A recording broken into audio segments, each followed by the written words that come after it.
What's going on, everybody? John Anthony, Chair Shot Sports. You are watching Talkin TNA, man. So much to talk about. Slammiversary this past weekend. Obviously, this past week's Impact. So much stuff to talk about. Santino Marella was on the television. JC Jane. So much. Trick as well. A lot of things to talk about. A lot of stuff to get into, guys. You are tuned in on X and on YouTube. This is Talkin TNA.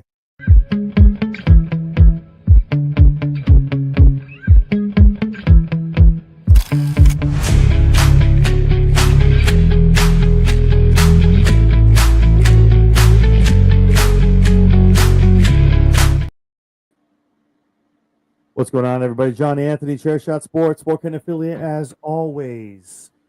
Powered by Zoa Energy. Crazy week, crazy Sunday this past weekend, Slammiversary in Long Island. Yours truly was there. Crazy, crazy stuff to watch.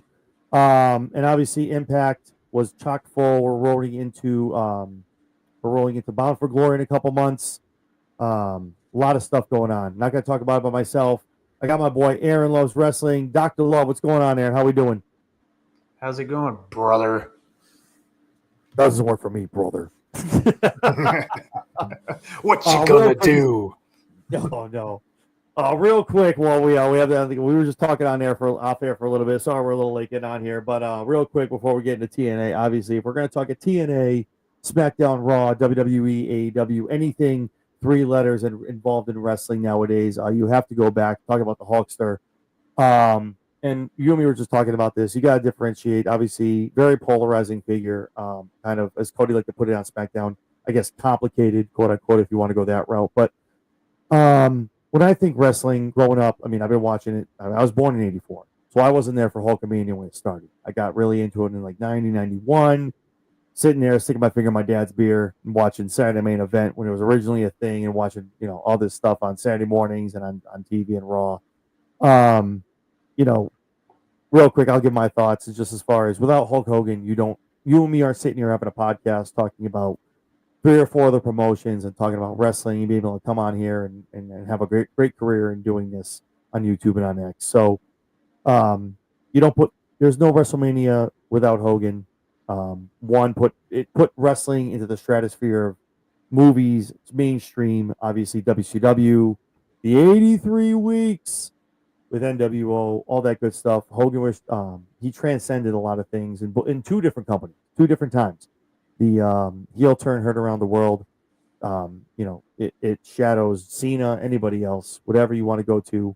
The third man segment, Bash of the Beach, for me, that I was able to watch that and see it happen in real time. For me, that was a moment where I go, oh man, that made my childhood. So, real quick, I'll let you have a couple minutes as far as your thoughts as far as Hogan and what he did for as far as the business that we look at today. Well, I started watching wrestling way later than that, about mid-2000s. And thanks for making me feel old. Appreciate you, man. Thank you. You're welcome. I'm only 10 years younger, so it's fine. It's all good. But when I started, I first saw Hulk when he faced my GOAT, Shawn Michaels. That's when I was first watching in 2005. Yeah, I was like 11 years old. So that's when I first noticed Hulk. But when I went and rewatched like all the old school and my dad talking about Hulkamania and Macho Man Randy Savage. Macho Man was my dad's top favorite, but Hulk Hogan was right there. And of course Ric Flair. But when you talk about Hulk Hogan and Hulkamania, not even Ric Flair or Macho Man was bigger than Hulkamania. Hulkamania was the big blockbuster attraction. Before or after Vince got WWF at the time, now WWE, from his father when it was WWF, he had to do something. He had to do something to make it, big and bigger than what it was and bigger than the territory days. Vince pulled out from the territories. Vince, did his own thing, and now he squashed all of them. So you have WWF, basically the global empire today because of Hulkamania, because of what Vince McMahon did and put all the money and effort in to Hulkamania. And then without Hulk Hogan going to WCW and Ted Turner starting the Turner Broadcast Network and Ted Turner starting up WCW to go up against Vince McMahon, you don't have Turner Broadcast Network. You don't have AEW. You don't have other promotions you see today. You don't see Jeff Jarrett going to start his own company that we're about to talk to right now, TNA, even though he don't own it no more. But TNA wouldn't have been created. See, it wouldn't have been created without that, because when WCW shut down, not a lot of people wanted to go WWE at the time, and Sting was one of them. He didn't want to. So he went to TNA as well. So without Hulk Hogan, not only wrestling under WWF, the golden era, also WCW that created the alternatives. You wouldn't have the Monday Night Wars. You wouldn't have D-Generation X. You wouldn't have Stone Cold Steve Austin. You wouldn't have The Rock. You wouldn't have many great Attitude Era moments that we got to witness, because before Attitude Era, Vince was still doing the, family-friendly, goofy cartoon character type wrestlers. Then when he started losing the ratings in the war, he's like, man, I got to do something. And that's when the Attitude Era started. And you got Stone Cold, you got The Rock, you got D-Generation X, you got Shawn Michaels, you got Triple H, you got Rikishi, you got The Godfather, you got many other great. You got Raw as Jericho. You got all of that. You got the Monday Night Wars. So without Hulk Hogan, without him, we would not have any of that then, or anything that we have now today. And wrestling is not a global attraction as it is today. It would still be a Southern type, territory type wrestling that it is. And you wouldn't have all these promotions working with each other like you do today with New Japan and AEW, WWE, and you wouldn't have that. So I thank Hulk Hogan. I appreciate Hulk Hogan, everything that he not only did for the business, but as a man, him owning up to his mistakes and apologizing. So I appreciate Hulk Hogan. I appreciate Hulkamania, and Hulkamania will live forever, brother. No, I agree with you 100%. Everything you just hit on. It's you can't, as someone who, like I said, you and me that do this, we watch a lot of the products, a lot of the stuff across the board, 7 days a week. We do these podcasts, we talk about a lot of things, a lot of shows, and we'd be going on maybe for an hour a week talking about something. Nessa, what's going on, Nessa? From the Humble Roses, thank you for jumping in. Yeah, double duty, baby. That's it. And you know what though? If it wasn't This for is Hogan, triple for me. I wouldn't be doing. And that's it. She said, "How do you do, Aaron? Don't worry about it." But see, case in point, no Hogan, no multiple companies, no double duty. We're just sitting here talking for an hour about something. We're off the air. That's it. So, yeah, man. I can remember watching Vince coming on before Raw. We're gonna go to a more edgier kind of content on Raw, and that was it because of That was it because of WCW, and we got a tank outside of a WCW arena at Nitro, and DX, Triple H, Shawn Michaels, all that stuff, and we could sit here till 4 a.m. my time and talk about everything that happened. But at the end of the day, whether you like it or you don't, I'm sorry, let me coin the phrase from Hogan: whether you like it or you don't, it's the best thing going today, baby. Like it's what it was. It's what he did, and he did it in two different companies. He took WWF to Mania 1, where Vince put it all on the line, and he won with Tyson, brought everybody else in, Cyndi Lauper, all these Mr. people. T. Mr. T. I'm sorry, I said Tyson. Mr. T. I'm thinking DX down the road with DX and Shawn Mike and Tyson came way later. Stone Cold. That's what I'm thinking. With Mr. T, all this with Cyndi Lauper, everybody there at Mania 1. You don't have a 41 or a 42 without one, and that would have flopped the bed. You don't have a WCW and everything Aaron said. So you got to differentiate the two. Do I agree with what he said? Obviously, I don't condone any of that kind of talk, things like that. Me and Aaron are family men. We have kids, things like that. It is what it is. People make mistakes. But I can tell you this right now. Anybody listening to this right now, and not calling anybody out, but I'm sure there's a point in time in your life, whatever you had going on, depression, whatever's going on, there's probably a time where you would not appreciate a recorder being in the same room as you and not wanting something to be recorded of what you said. Not calling anyone out, not saying everyone, is holier than that, whatever. But I'm sure there's a transgression that you've made somewhere in your life where you go, man, I really would not, if I was being buried or being mourned or talked about, I would not want this to come to light. And unfortunately, that's Terry's cross to bear, I guess figuratively, in his life and that being tied to him. So with that being said, we need to differentiate the two. And this show, and I know with Aaron, me and Mike just did it over on the SmackDown Shakedown. We choose to talk about Hulk Hogan and the legacy that he put for wrestling and blazing that trail for everyone of what we able to watch at SummerSlam in a couple weeks in New Jersey. AEW's All In a couple weeks ago. We're able to enjoy all of this. Slammiversary in Long Island last weekend with TNA. We're able to enjoy all these companies, all these great moments in history being made because of this man, Hulk Hogan. And I'll put my money on that. But without him, we're not sitting here having those conversations. So that's kind of how I want to get off my chest. And same with you, so I'm glad we were able to talk about that. So I just got to laugh again. That's it. So with that being said, obviously that's 48 hours. That's it. Who you telling? Who you telling? So obviously we're talking about WWE and we're talking about AEW. We're here to Talkin TNA. This past Sunday, I was able to have the privilege and honor of being in Long Island to see an amazing record-setting crowd over at the UBS Center. Awesome card, awesome matches. Great to be there in person. I had a ramp seat. If you didn't see this face, go watch Slammiversary. You might see a little bit of me. But yeah, awesome show, man. The talent was amazing. Obviously like in every entrance. It was every entrance. I didn't want to be that guy, but it was. Literally Mike Norton from the Mod Squad. You were photobombing every entrance. It wasn't me. These guys were slapping my hands. Listen, it was literally Mike. He's like, "Yo, I just saw you dap up AJ Styles." I'm like, "Yo, stop it! I gotta go. I'm watching the show. Leave me alone." Again. I would have loved to meet it, but dab up. It was amazing seeing him in person. The roof went off the joint. I know he's not a fan of that entrance music, but the crowd was singing it like it was like some Randy Orton, Cody Rhodes theme. Man, everyone was. I love it. It was. Everyone. I don't know why he don't like it. I guess he said he heard it for so many days and weeks over the years. He's just sick of it.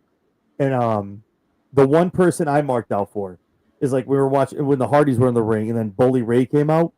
Bro, I lost my mind. Versus like, Hardys one more time, and I was like, "What is it?" And there was no Devon, so I'm like, "Okay, wait, what's going on?" But where's Devon? I thought he was going to jump him or something. That's what I thought. But for me, I was like, "Where is the Bully Ray?" Because I knew AJ was coming. It was just a matter. I didn't know if it was going to be with Leon, if it was going to come out during the main event. But when Bully Ray came out, for me, that was I was like, "Oh my God, no way!" And I have the privilege of, I live. Those of you who don't know, I live in Massachusetts.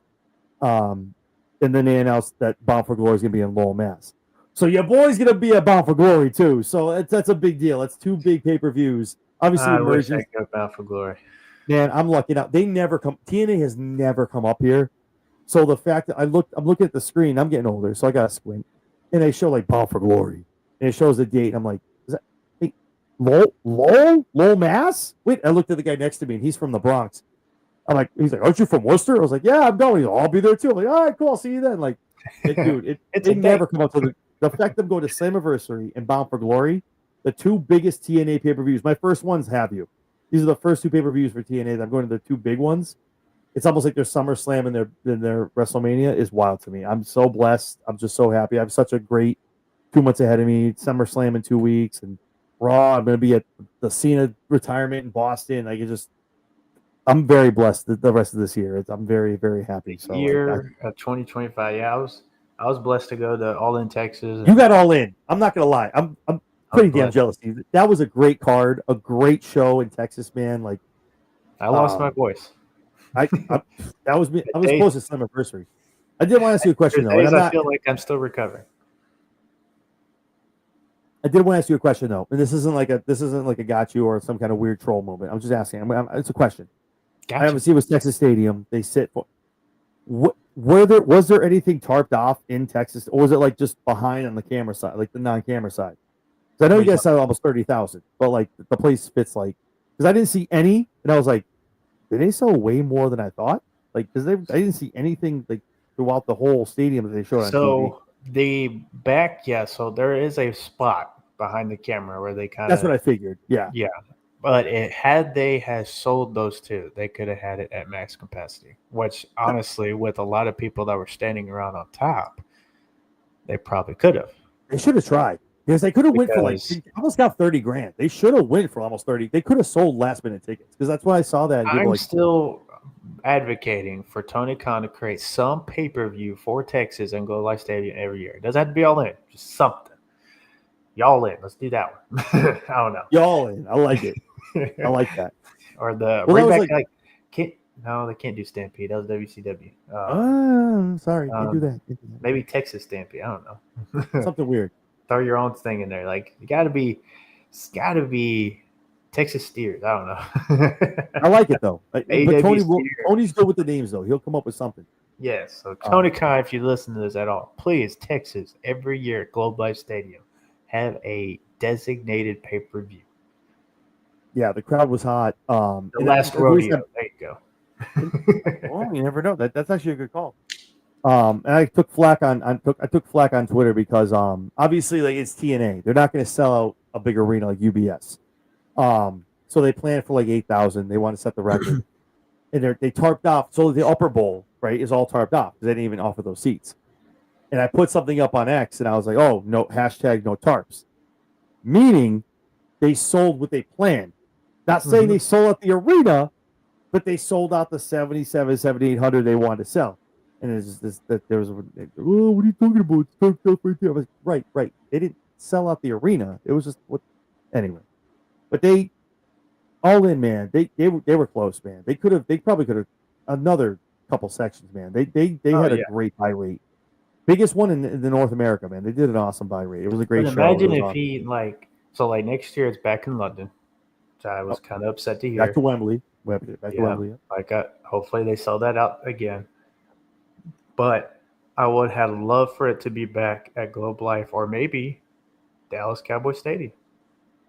That's got to be the move. That's got to be somebody looking at that. Got to be the move. Yeah, I agree with that. I think Cowboy Stadium is it's around 50-something thousand, I think, 60. Well, that's the football. If he was to go to the arena and see what he could do, I mean, knowing if it was all in, so if it's all in, honestly, 30 plus, 32, 35.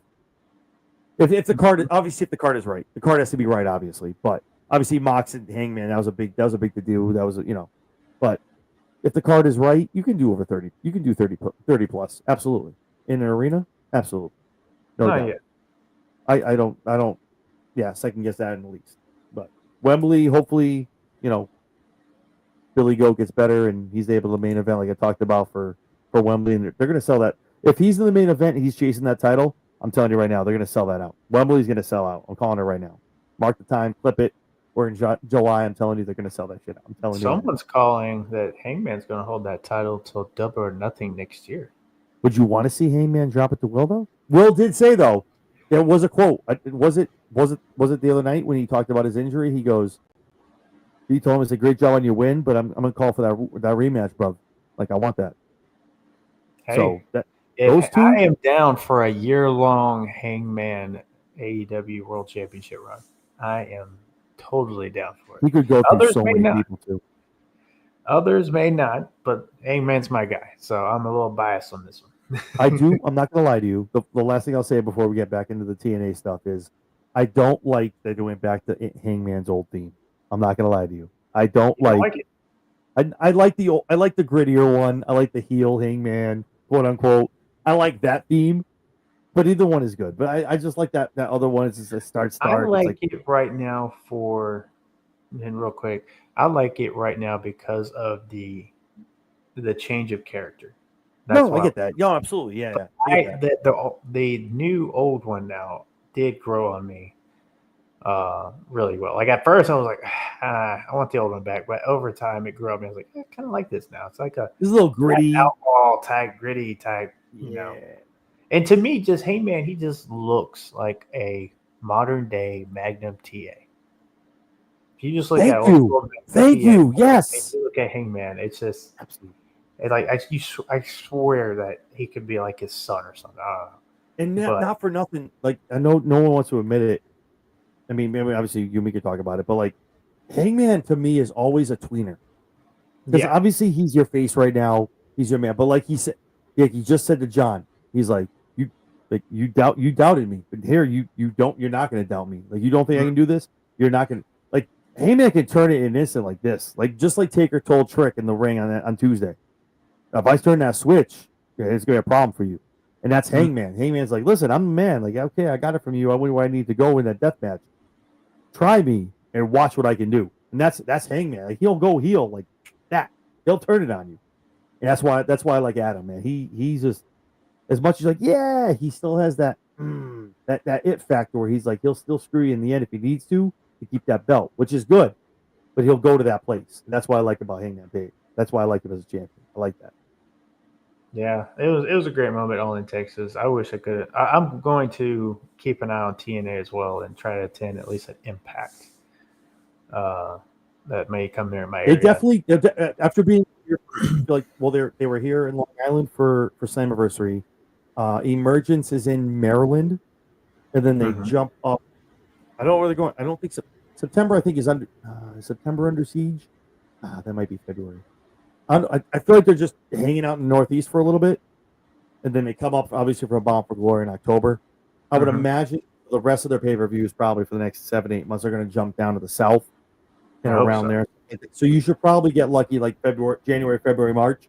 They should definitely go. They're looking for bigger venues, especially being with WWE and stuff. So you should definitely get. But I feel like they're just hanging out in a residency up here in the Northeast. But we'll see what happens. But yeah, speaking of obviously of Slammiversary and talking about what happened this past Thursday, Slammiversary was nuts. Hey, if you got a place for me to crash, maybe I can go to Battle for Glory with you. If you can hang up here, listen, man, we'll talk about it. We'll get out of here. Like Mike Norton's coming up here. Mike wasn't able to go to All In. I don't know if you heard the story, but Mike wasn't able to go. I know. Story. Yeah, I was texting him, and I was like, and he was telling me about the flight and all this, and I was like, man, this sucks. Like, because I met up with Took and Turnbuckle, and I was like, I look forward to meeting Mike, and it was so upsetting. Mike, if you're watching, man, yes, one day we will attend a wrestling show together.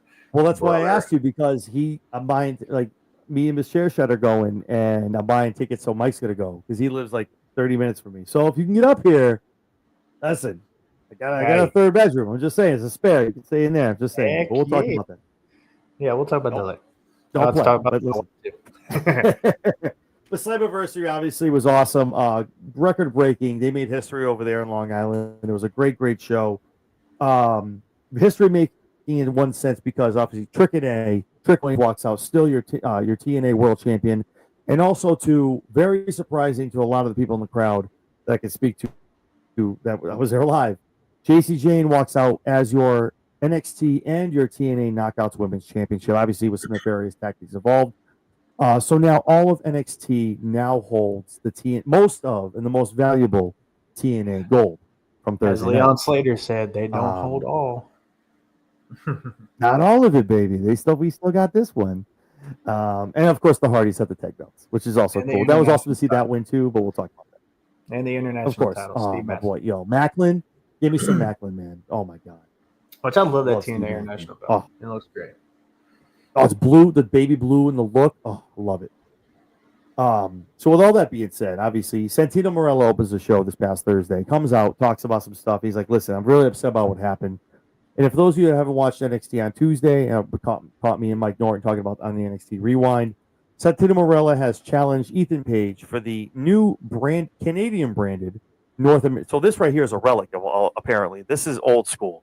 Now, Ethan Page has now gotten himself a branded Canadian Leaf flag North American champion after only 56 days as champion. So it took Roman 1,000 days to get his own belt, but whatever. So Santino talks about that, and kind of, I think a lot of what people were waiting for on Tuesday night, me and Mike talked about this, is obviously after the Slammiversary, people were looking for NXT, for whether it be a invasion, an uprising, some people invading. Now, me and Mike talked about, I was like, it's a little too soon. Why would NXT be the people that talk about what happened at Slammiversary? They're just going to celebrate having all the gold. Trick's walking around. They got JC walking around with Oba and Trick. They're showing off everything. You come to Thursday, which we had this past week, and Santino's like, look, I'm sick of this. It's disgusting. We cannot have this.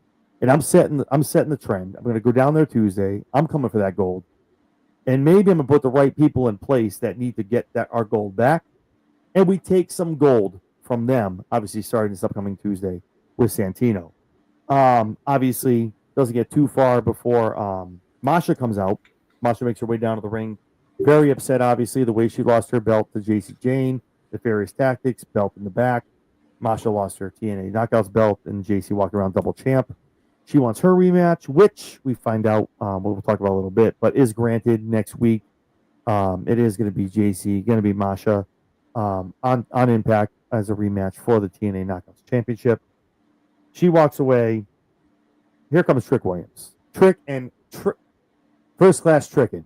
We got AJ Francis, good friend of the show, Casey Navarro, and obviously Trick Williams cutting a great promo.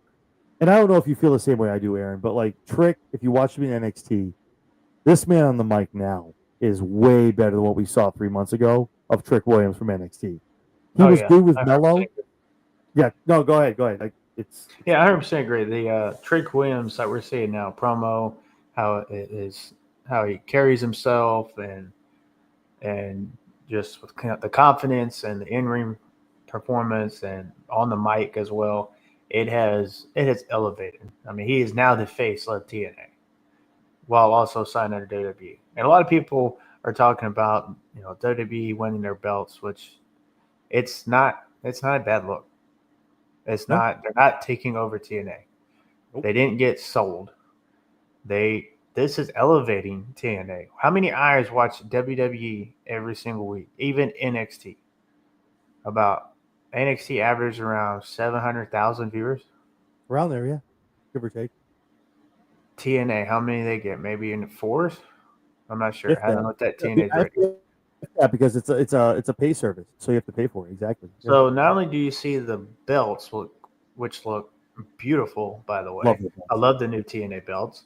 Mm-hmm. Now that you see the good-looking belts, but you see some of the stars that come on NXT from TNA, and they're like, "Wait, what's this? TNA still alive? Or TNA's back?" Or so then they can carry over to go over to TNA and start watching their product, see the new look that they got. I love the ring, I love the ropes, I love the colors. And you see the new look that they have. You see how much they've gotten better in this past year and a half since going back to the TNA Impact original, not only logo, the colors, the brand, crossing the line, the old. I love hearing that theme. It just brings me back to as a child, because when I first watched them, they had the 6-sided ring. That's the only thing I was glad they did not bring back. I loved it, but I heard a lot of wrestlers said it was more demanding on the body.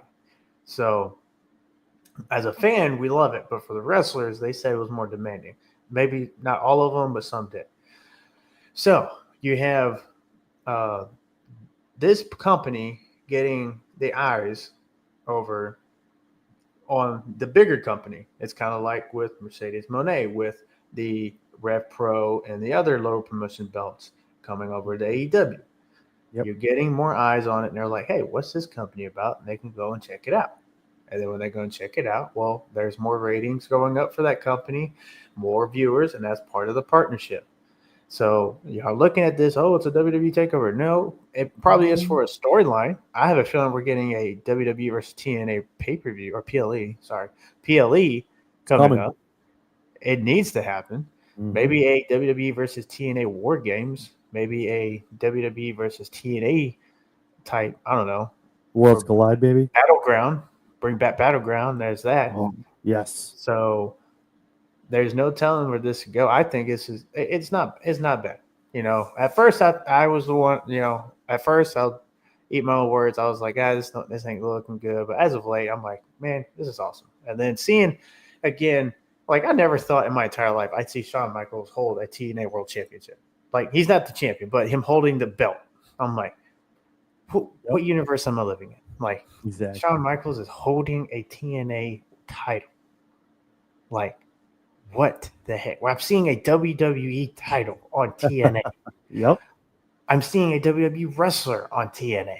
Like, and TNA on WWE. It's like, it's great to see, in my opinion. It makes it fun. And then now you can get legitimate brand warfare type PLEs or cross-promotional type shows instead of just Raw versus SmackDown. Raw vs. SmackDown is still under WWE umbrella, and now you got a separate company like TNA versus WWE. To me, it's going to be. It's kind of like what I'd love to see when Vince bought WCW. Had he had the star power from Hulk and Sting and all them, and went and signed over with WWE, maybe he could have just kept everything hush hush, not anything leak out that he bought the company. And the next thing you know, you see Sting just drop Undertaker with the Stinger death drop or something, just out of nowhere, come from the Raptor, and what the heck? Why is WCW invading WWE? If we had gotten that, imagine the ratings in the wrestling then. Like the war just escalated, We never got it because some wrestlers didn't sign with WWE. But now you got TNA with NXT. So now we can see some of that with this partnership. Same thing with AAA. Dominic Mysterio is now going for the AAA Mega Championship. Let's go. What if he wins that title and he's the Intercontinental and AAA Mega Champion?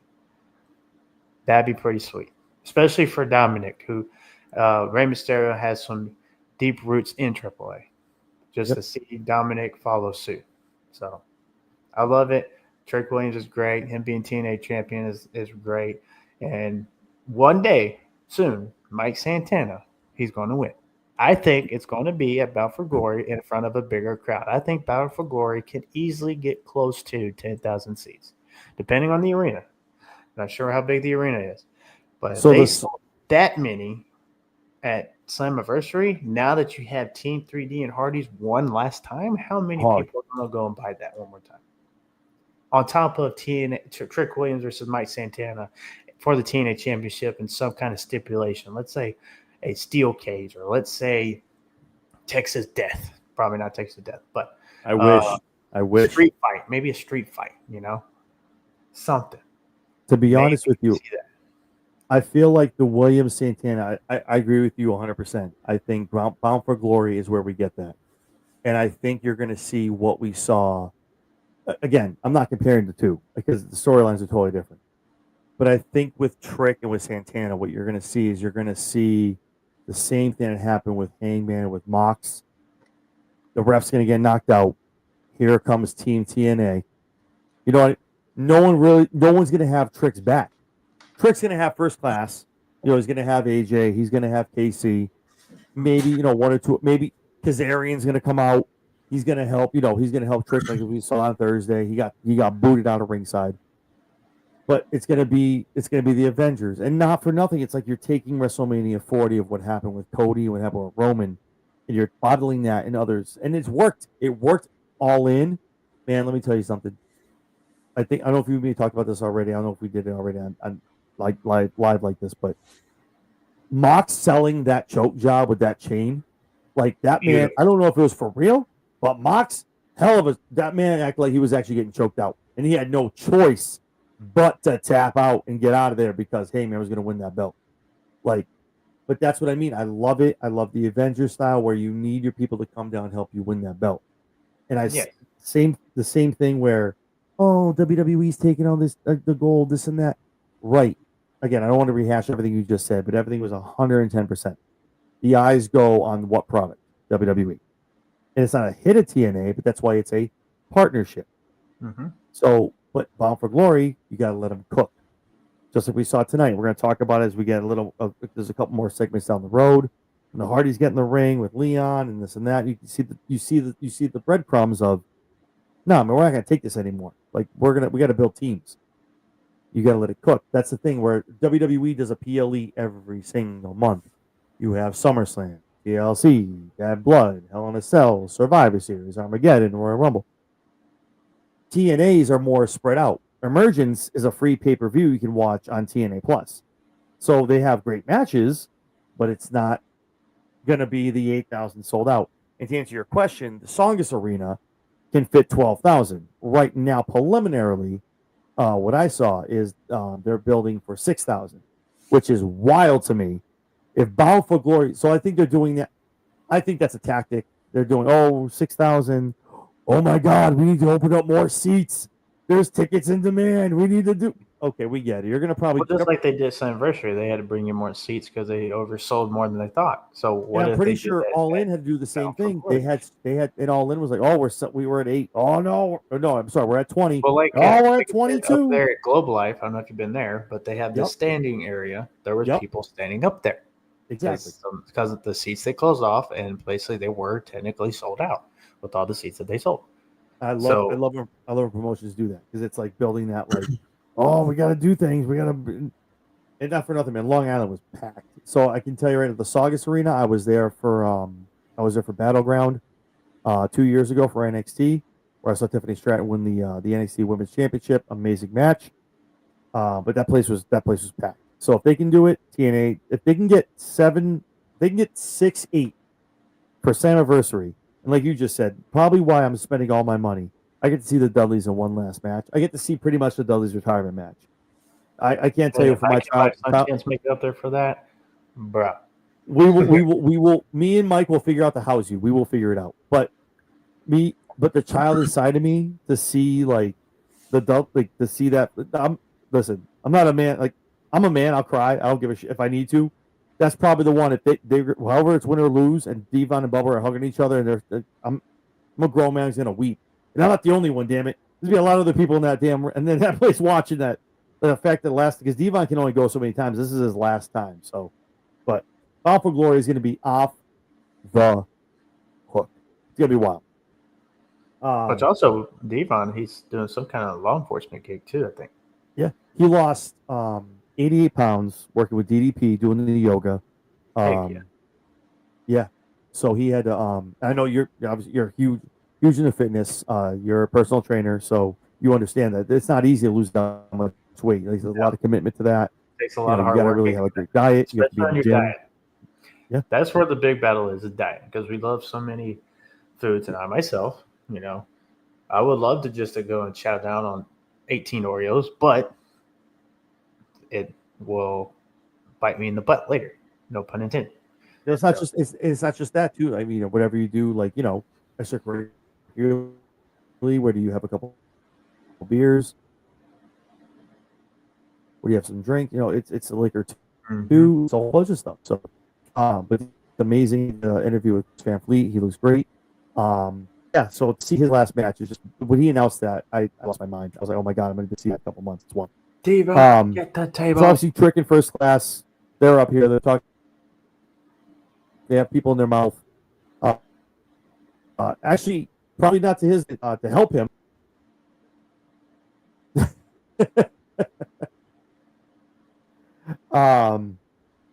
Mustafa now Order 4 come out and pretty much stands next to Trick, and you're like, oh no, the heels are going to unite. And he pretty much was like, keep my name out of your mouth before I bury you like the Undertaker. And you're like, dude, how many? Yeah.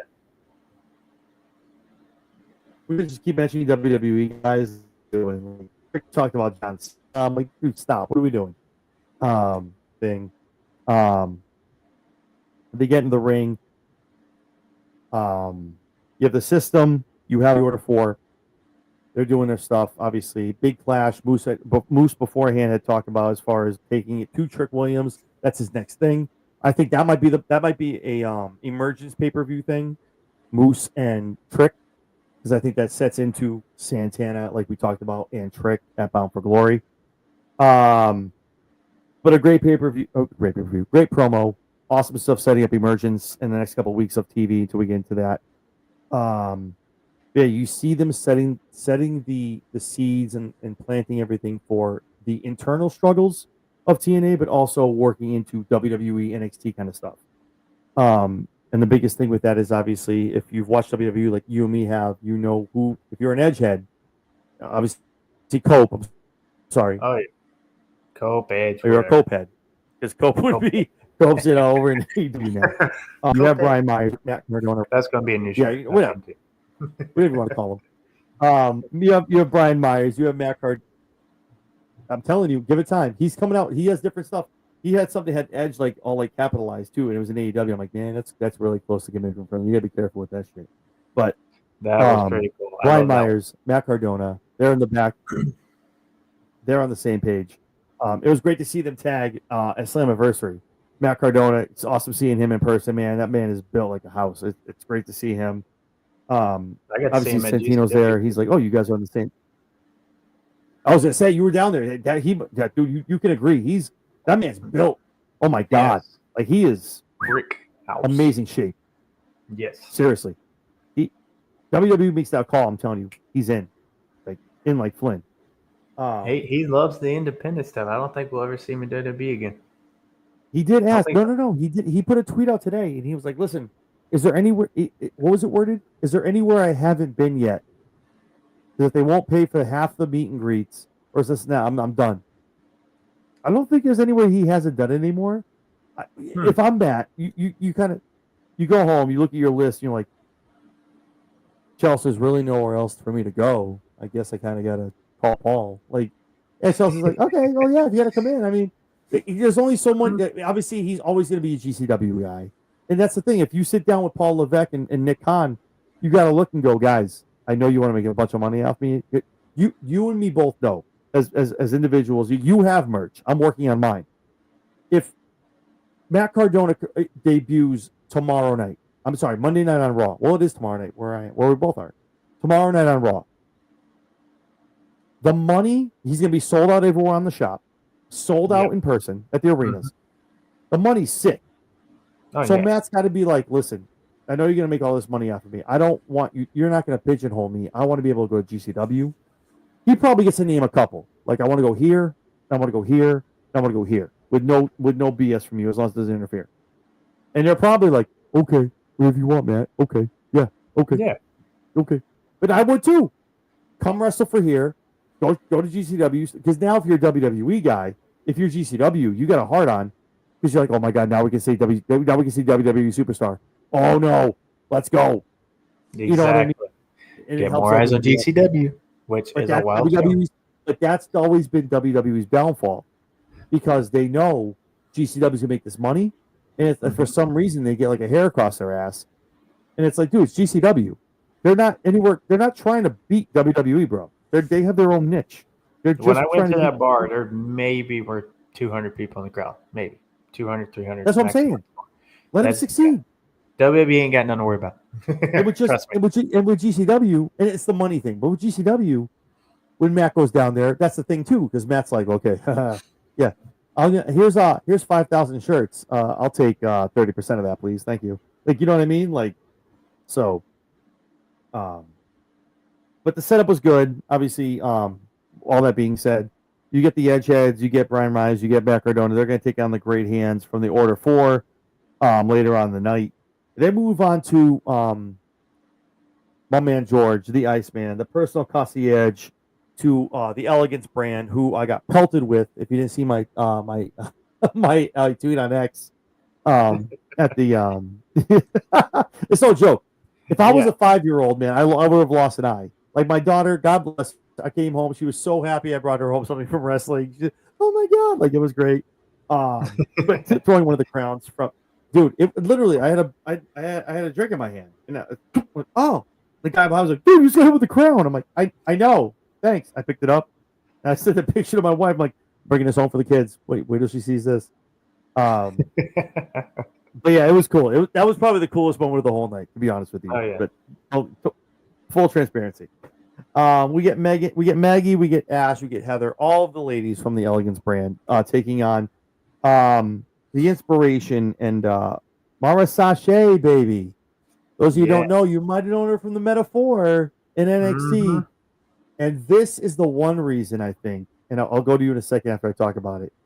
This is why people assume that that WWE has a stake. We talked about it off air before we came on. That WWE has more of a stake than we think in TNA. Because, like, if you get fired from one, what are you calling Colo Silva? And you're like, hey, I need a job. I just got fired by Paul and by Nick Khan. Do you have any spots? Yeah, I can be in the Knockouts division. Like, what? Wait, why would you? It's the same pretty much company if you don't. So I don't know. You can look at it either way. I personally, well, it's a partnership. So they have a partnership. Oh, I get that. No, totally. So, I get it. But that's where you see people like, well, what do you mean? Well, it's its own company. It's still it's still Anthem. Anthem's still paying their own. Like, their own thing. Like they still have a Right. bunch of money. They're getting a Now, lot if they more ever money get now. under like Netflix or something, then we can really start to like, okay, something's Apparently, really going on here. the big clamor I'm hearing right now that I saw a couple days ago, and it's been a consistent now, is since if WWE's being that partnership and they're being that conduit, if you will, they're saying CW has a spot on Thursday nights. I don't watch CW unless it's 8 to 10 on Tuesdays. No offense to CW. I'm sure they have great programming. But apparently 8 to 10 on Thursdays is like reruns. I don't know if it's Supernatural. I don't know what it is. But I guess Thursdays from 8 to 10 is free on CW. So the Cool. clamoring, apparently, people are tagging CW. They're sending emails, DMs, whatever. They're telling the CW to pick up TNA on Thursday nights. I'm like, well, that might actually be that could probably be the best move you could ever do if you're Carlos or whoever runs Anthem. Because I'm like, well, because then it's the same station. So then you're running almost like that Nitro Thunder kind of thing where Exactly. you see it on Tuesdays. Tune in Thursday night to see what happens with Joe Hendry and Trick Wood. I got the same channel. I just got to tune in on 8 o'clock on Thursday now. So we'll see what happens. But that's kind of the thing. But speaking of Mara, she's the one they called in. The inspiration Mara get in with the Elegance brand. They go back and forth. At the end of the day, man, inspiration, they get the 1, 2, 3 here. And they got cheated, obviously, Slammiversary. Maggie had a fully loaded crown, looking like the Statue of Liberty, fully loaded with a pipe, knocked her ass Where out. she got that from? Listen, man, we're not going there with that. So, not for nothing, man. You heard it. Like, she hit her. You heard, like, oh, like being that close to the ramp in the ring, like, she clocked her, man. She hit her hard. It was a good hit. Oh, yeah. So the inspiration get the win here. They get their comeuppance and their retribution, if you will. They're still getting rematch. I would guess in Emergence, in August 16th, I believe. That's the wrong date. I apologize. That's not the date. But a good match all around. Your thoughts as far as Mara coming back, making her way, crossing the line, quote unquote, I guess back to TNA, and inspiration picking up the win here after what happened at Slammiversary. I thought it was pretty cool, and seeing her, I thought honestly she would be maybe on Independence or AEW, but seeing her sign with TNA was pretty cool, and I think it's really good for her. And TNA could definitely use some more of that star power.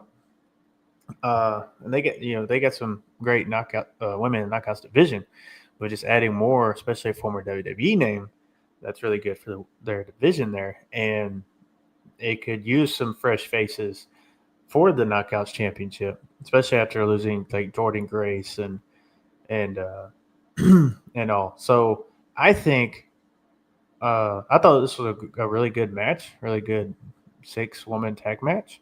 I was glad Inspirations got the win, which seeing them at All In at Starcast, they're way taller in person. They're wicked tall. Or maybe they maybe find me on the ramp, and I went, "Oh my god, they are really tall." I said the same thing. I was like, "Wow." maybe it's the boots. Maybe it's the boots. I don't know. But no, they're maybe, really tall. maybe. And same for Indy Hartwell too. She was there, and it was it's really cool. Inspiration is good to see them back. It's really I'm glad that they're in TNA, and TNA is especially the tag team division for the Knockouts tag team title could use some tag team like inspiration. So I thought it was great, and it was a fun match, really good wrestling, and we'll see where it goes from here, especially for that Knockouts tag team championships. I think Inspirations might be winning them belts soon. I really do. That was the weird thing. I had them going over a Slammiversary, and I keep thinking it's almost one of those things where like we watch, Dick, you watch like Backlash or Elimination Chamber. And I think like if you're a WWE person, you're kind of programmed to know like everything's kind of holding up till Mania. So that you see things going up to SummerSlam, you're like, okay, these people are going to retain. So, but I hope against hope. I figure like maybe Slammiversary, they kind of buck the system a little bit. They roll it into Bound for Glory, but Bound for Glory is, man, I'll keep saying it, and it's not a flex or anything like that. I'm not saying to you, but just I can't believe I'm going to like their WrestleMania. I cannot believe what the show is going to look like, what the card is going to end up being with all of this stuff going on. And you made a great point too that the Knockouts tag division is growing. There's people from Evolve, there's young ladies from Evolve and NXT that are kind of making their way, whether it's a signing or a release or just kind of quote unquote crossing the line and going over. So it's gonna be interesting to see how that kind of works out. So Bound for Glory is TNA's WrestleMania? Yeah. Yep. I thought Slammiversary. No, that's my mistake, and I'll raise my hand. I said that I did a short. I was in the. No, if you saw that from me, if you got that from me, no, I always thought that. Like, okay, my bad. See, I thought it was too because I mean, I would bet a lot of money that I was pretty sure, like Jeff Jarrett, when Jeff Jarrett was bought the company, he made TNA, Slammiversary. That's when King of the Mountain. It was like I was like 199.8% sure that was it. And then I put a short up when I was in the parking garage at Slammiversary. I said I was in Long Island. I did a whole thing real quick, and somebody put a comment like, "Bound for Glory is a WrestleMania." And I went, "What?" And I googled it, and literally, though some will think Slammiversary is the WrestleMania, nope, Bound for Glory. I'm like, BFG is really okay. I guess I messed up. All those years That's I why watched we're getting TNA. Team 3D and the Hardys one more That's time. what I'm saying. The Hardys and Team 3, dude, and the card. I mean, we'll do this if you come on next week. We talk about it if you're able. Like as we go farther and farther along. I mean, I think Bound for Glory is where you get. I don't know how they're gonna do it. I just have a feeling somewhere deep in the pit of my stomach, like just the booker in me. And you do the same thing. I know you do too. Like you think a little outside the box, like I do. I feel like Bound for Glory. I don't know if it's gonna what it's gonna be for. Not control of anything, but I feel like we're in an NXT versus TNA match. Bound for Glory. But what's gonna be on the line? I don't know. But I feel like we're coming to that because you're not gonna get a War Games. But I feel like it's gonna be a 5-on-5. I feel like Paul's gonna reach into the Survivor Series winner take all kind of match and throw that into something weird for some kind of stakes. What it's going to be, I don't know. But I just have some weird kind of that's what we're leaning toward. So I don't know what'll happen, but maybe that's probably. And if they did buy WWE, maybe this is their way of telling people by story. That's what I was going to say. That's where we get it. And yeah, someone gets the win, and all of a sudden, Paul Levesque comes out. Oh, we know trouble. We got TNA. So that was a cool match. And then we go to the back real quick. We're trying to get some comments from Mike Santana. He doesn't want to talk, man. I'm surprised Trick Williams got out of New York the way he did, man. I'm telling you, the people around me that were pissed. I'm not kidding you. Like, I'm not kidding you. I was born in Brooklyn. I've grown up in Massachusetts most of my life. But the Long Islanders, the New Yorkers that were very upset about my man Santana walking out of there taking an L. No joke. Oh yeah. Oh my God. Like just I'm surprised they weren't throwing things at him like Hogan when he was the third man. Like I'm telling you, they were mad. I don't know if it came across on TV. Didn't throw anything in the ring. I haven't watched. Well, it means because I gotta buy it. I'm like, well, I was there and I don't want to buy it. But like, I gotta watch it back because I don't know how it came across on TV. But there was some upset people, man. Oh my God. Like, I heard the booze. The booze. He grabbed that title I was upset too. But I mean, at the end of the day, you got to think about the long-term booking and storytelling. What they're going to do. Well, if they're going to do this at Bound for Glory for Mike Santana to win the title there, well, that'd be like having Cody Rhodes that won the title at the Royal Rumble at Elimination Chamber. That's it. That's it. No, you're going to see that for the big ending of WrestleMania. And that's what I said. That's what I said to Mike on the NXT Rewind. It's all about stories. Cody finished his, and correct me if I'm wrong. You'll know. Hangman finished his at All In. Yep. Right.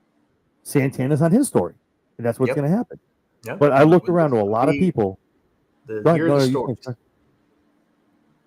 It's going to be Year of the Stories. Yeah, it is. I agree with that. And I was thankfully I was around a lot of like-minded people that were WWE, AEW, TNA kind of people. So we all kind of had an idea. It was cool. It was probably the best crowd I've been around in a long time. And I was really worried. I feel like people that buy those tickets, they don't know wrestling. They buy it for the seat, and I'm like, oh man, this is gonna suck. It was actually a great time. And when JC won the belt, all of us looked at each other. There was like 5 of us, and we're like, you'll see him. The guy has he has a Superman shirt on. It's a blue Superman shirt. You'll see him in the crowd too when you watch it back. That guy too. Yeah, him. And another guy had a Yankees hat on. And we're all talking. And when JC won it, we all looked at each other and went, oh, okay, well, Santana's going to win because JC took 1 belt. That was our thought process. All of us that were sitting there were like, "Oh, okay, so that means that takes it off a Trick." Okay, when Trick won, we all literally were like, They got "No you. way!" Well, he was in. So the cool thing, not to get off on a tangent, man, because I mean, I don't care. I'm not working tomorrow, so. But he was. I got a picture. I'll put it up here. I'll put it up on X. He was right when he was doing the whole thing on his when he was sitting. You probably saw me on TV when he was doing the whole knee thing. He's right in front of us. And Yeah. he keeps looking up, and he's telling the refs, like, yeah, just sit me down real quick. I just gotta. He was in kayfabe. I'll give him that. I do appreciate even around the fans because we can hear him. He was still in kayfabe, so he was like, oh, just my knee. I don't know. She's like, what's wrong? He's like, I don't know. Just sit me down. Just sit me down real quick. And he kept looking up, and we literally like, Trick, come on, man, not like this, bro. Come on, man, don't do it like this. Come on, just get in the ring. Don't. We knew what was going on, but he kept looking up. And as soon as he hit, he sprints to the ring. We literally like, oh my god, they took all the belts. Like we were in shock. But to tell you as wrestling fans, like that watch all of it, the thought process when JC won it first, we were like, oh, okay, well that makes sense. They got to keep one of their belts, and they were like, nada, give it out of that. I'll take all that. No. Give it all the gold. It was wild. We were all like looking at each other like, are you serious? And Trick just ran up the ramp and got out. I was like, thank God. That's kind of like what we thought at AEW as well when Tony retained and then Okada won. And I was telling my friend, I was like, Heyman's got to win. Like, we had Tony retain, Okada won. Like, Heyman's got to win. Like, he's like, No. and he's like, yeah, I think so too. And then one guy next to me a few seats over is like, nah, I don't think so. Wesley's going to retain. We're not. I was like, no. I had Mox in our things when we talked about. I had Mox, and as I saw the night going on, I saw MJF and I saw like Tony. Dude, I'm telling you, if she had kicked out of that Avalanche Storm Zero, Mm-hmm. I would have broke my TV, bro. I'm like, that's the fourth one. Like, what are you doing, Mercedes? Take the L. Take the L, man. It's the fourth. It's the Avalanche one. Take it. Like. Well, when she lost, and then Tony and I was like, yeah, I was like, hey man, that's why I texted you as soon as he won. I'm like, yep, you got it, you got that. I was like, hey man, he definitely deserved it. I slept on my boy all year. I kept. You did. No, I give you 110, man. Now I'm on the Outrunners train. Are they going to win that World Tag Team titles? I don't know. Oh man. I can't wait. Oh man. We gotta talk about Don't you. doubt Dr. Love. We gotta have you coming out for Forbidden Door, man. We're gonna throw a show together. I'm doing a watch along for Forbidden Door. I'm in a prediction show. We gotta come on because we gotta do something. We'll do that. We'll do that too. It's funny too. Speaking of counter booking, we were talking about it. So Forbidden Door, I'll actually be at the Lowell Auditorium for Heatwave, but Heatwave is at night. Forbidden Door is in the O2, right? Or is it in Canada? O2. O2. Yeah. So it's gonna be like what 2:00 in the afternoon here in the States. Yeah, for us. Yeah. So I saw somebody talking about counter programming, and I went, okay. Heatwave's on at 7. Relax. Like it's not. They're not. It's not like all in Saturday main event. Calm down. Like it's just the same night. It is what it is. But yeah, I was like, because no, I got to leave for like 3 or 4, so I'll catch some of it. But Forbidden Door looks to be okay. We differ on tag team as far as our picks, but we'll talk about that. Yeah, Santana's a no talk, and then we go over to obviously. I want to bring somebody up in a second because we're going to go off on a tangent. I feel this is going to be a long show, but Victoria Crawford makes her way over, minus one of her good friends from Slammiversary. If you didn't see what Tessa Blanchard did to Gia, yeah, do yourself a favor, go watch some clips. Oh yeah, I saw it. We didn't know, so there was a point, and again, I like to give this as far as for you, like everyone else, there was a point we didn't know if it was kayfabe or not. What I tell you, however it came off on TV, obviously a lot of people don't know that she is a wrestler, so a lot of people don't know that. So she can take a punch. She knows how to sell. Yeah, she used to wrestle she a lot. Beat the. I like to cut my language when we do this, but it's a little late at night. But she beat the shit out of her. And I'm not like those slaps. Like, well, I saw it in front of me. Like there was no kind of like she's like beating her up, and people are like, "Oh my god, oh my god!" I'm like, "Okay, first of all, she's a wrestler. I'm pretty sure it's a set." But then Tessa just kept going, and the stairs, and then the steps, and I'm like, "Dude, is she really kicking the hell out of her? Like, what is going on?" Like, it was wild, wild, wild segment, and the fact it was nuts. Anyway, so Victoria obviously has no one to hang out with now. Victoria Crawford's like, I guess I got nothing to do now. So she corners Indy in the corner. She's like, "Hey, I'm a mentor now. You can be mentored. You're good. I'm here for you. I can help you." She said, "Yo, we don't want to do your BS. Get out of here. We don't need your shit. Get out. Stop it." But yeah, obviously Indy was victorious. Obviously, at Slammiversary 2, it was great to see her win that match. But I want to bring something up, and this is the tangent, and I don't want to go too wild, but I'll kick it to you first, and I'll give my thoughts. But I'll let you go first. Speaking of someone like Hulk Hogan, you know where this is going. Right. We have doesn't work for me, brother. You have a talent like Tessa Blanchard, who is in the same boat, the same camp, the same cabin, sharing a bunk, who unfortunately used the wrong term, wrong slang, wrong term of language against whatever, whoever, doesn't matter. Obviously, Tessa was blackballed. She was released from her contract in TNA. She did indies, all this other stuff, and she was brought back to TNA. Didn't do anything in AEW. No one would touch her. She was no Tony. Tony, Paul, everyone was like, nope, nope, we're good. Nope, don't want anything to do with it. Obviously, she's been with TNA for about a year and a half now. She made her debut a while. That's probably too long. She made her debut about a year ago. Coming back as a master. The question I have is, obviously, Tessa and Hulk, obviously in the same boat for the same slangs, same kind of comments. Tessa has since been quote unquote suspended from TNA indefinitely because of what happened. There's rumors as far as WWE. It's imminent. I'm not necessarily from National Enquirer sites. I haven't really reached out. I haven't reached out to Sean Sapp yet to ask him. I haven't heard anything. But because of Slammiversary? Well, the playoff, yeah. So when she was, so I don't know if you guys saw it on TV. That's why I gotta watch it because I feel like I'm talking. I mean, I saw it on TV, but you saw her get kicked out by Santino, right? Yeah. Yeah. So she's gone. That's why. That's why when I saw this happen. Yeah. So on Thursday when I saw Victoria come over and go, "Hey," I'm like, "Oh no, they're literally selling her a gone." And then yesterday I saw on a couple pages. I got to reach out to some of my people. Corey from Fightful, obviously. Fightful. Body Slam. Got to check out with him. But the reason for that is WWE wants her now. And I'm like, so this is my question to you, and I'll let you go. Don't worry about it. Like, we're late anyway. I don't got nothing to do. Listen, no, seriously. Obviously, you got to put Tessa Blanchard in the same camp as Hogan. When she came back from, she was able to come back. The one thing I'll say before I kick it to you is, I was there in the arena on Sunday.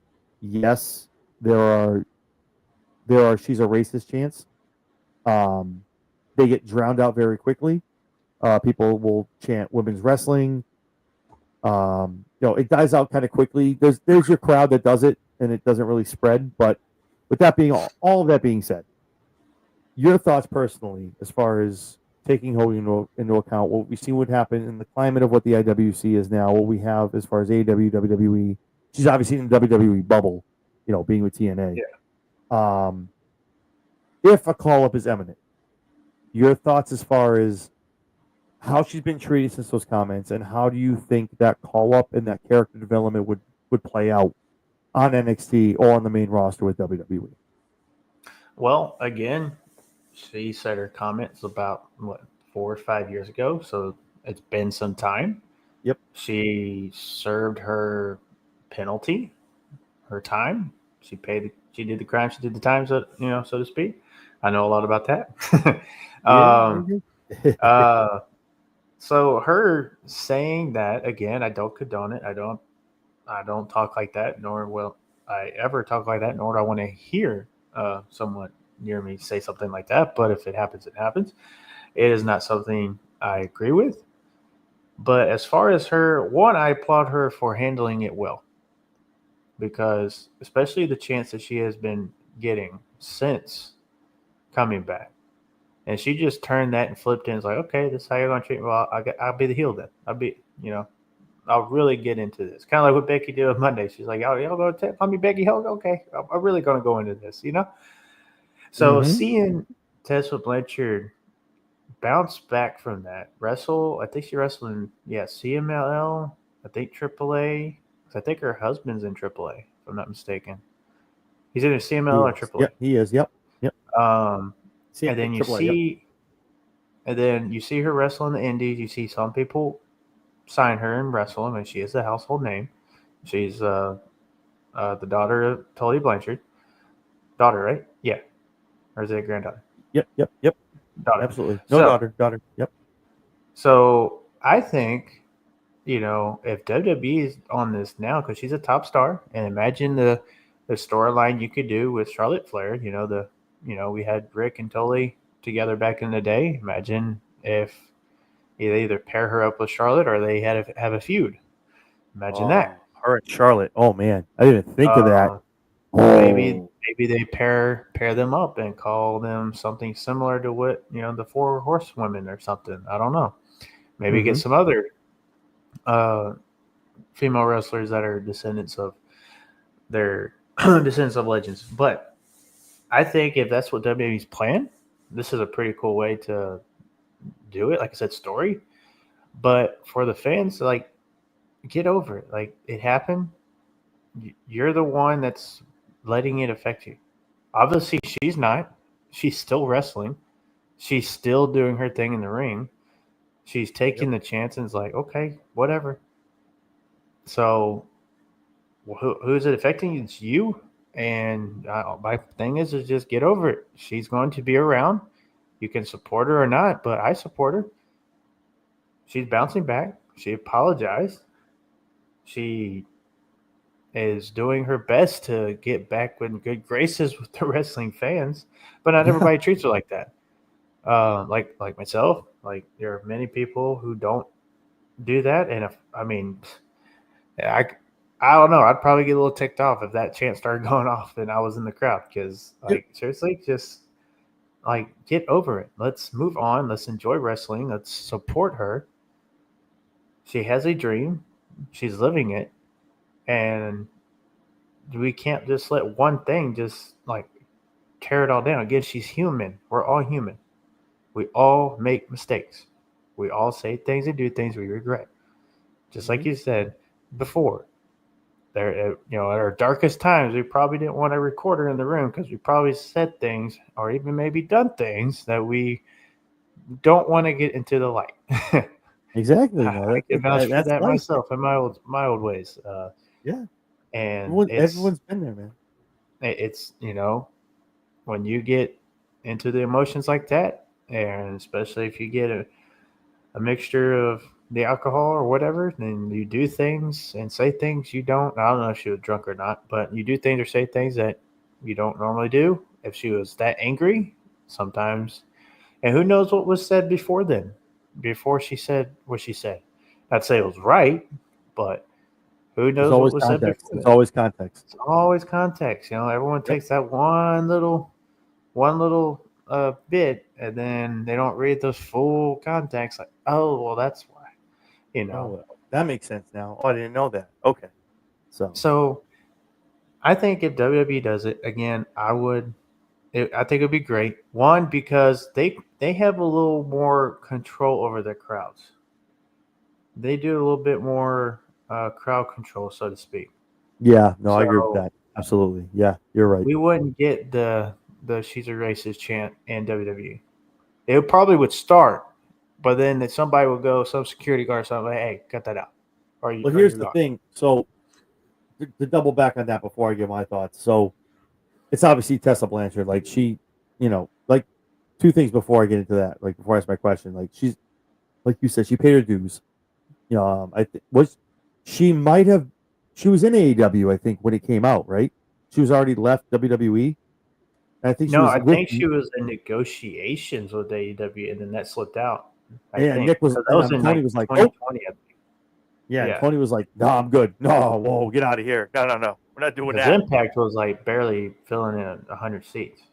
Yeah. at that And point. then whatever was going on, and then Tony, whatever happened with AEW, and they were like, "Nope, no, you're not coming here either. Sorry, yeah, we're not Yeah, doing that. Mm-mm, they're like, nope, nope." So we're she paid her dues. I've watched her on the Indies I've followed her for a long time. And again, I say that again because you need to say it the way you just did.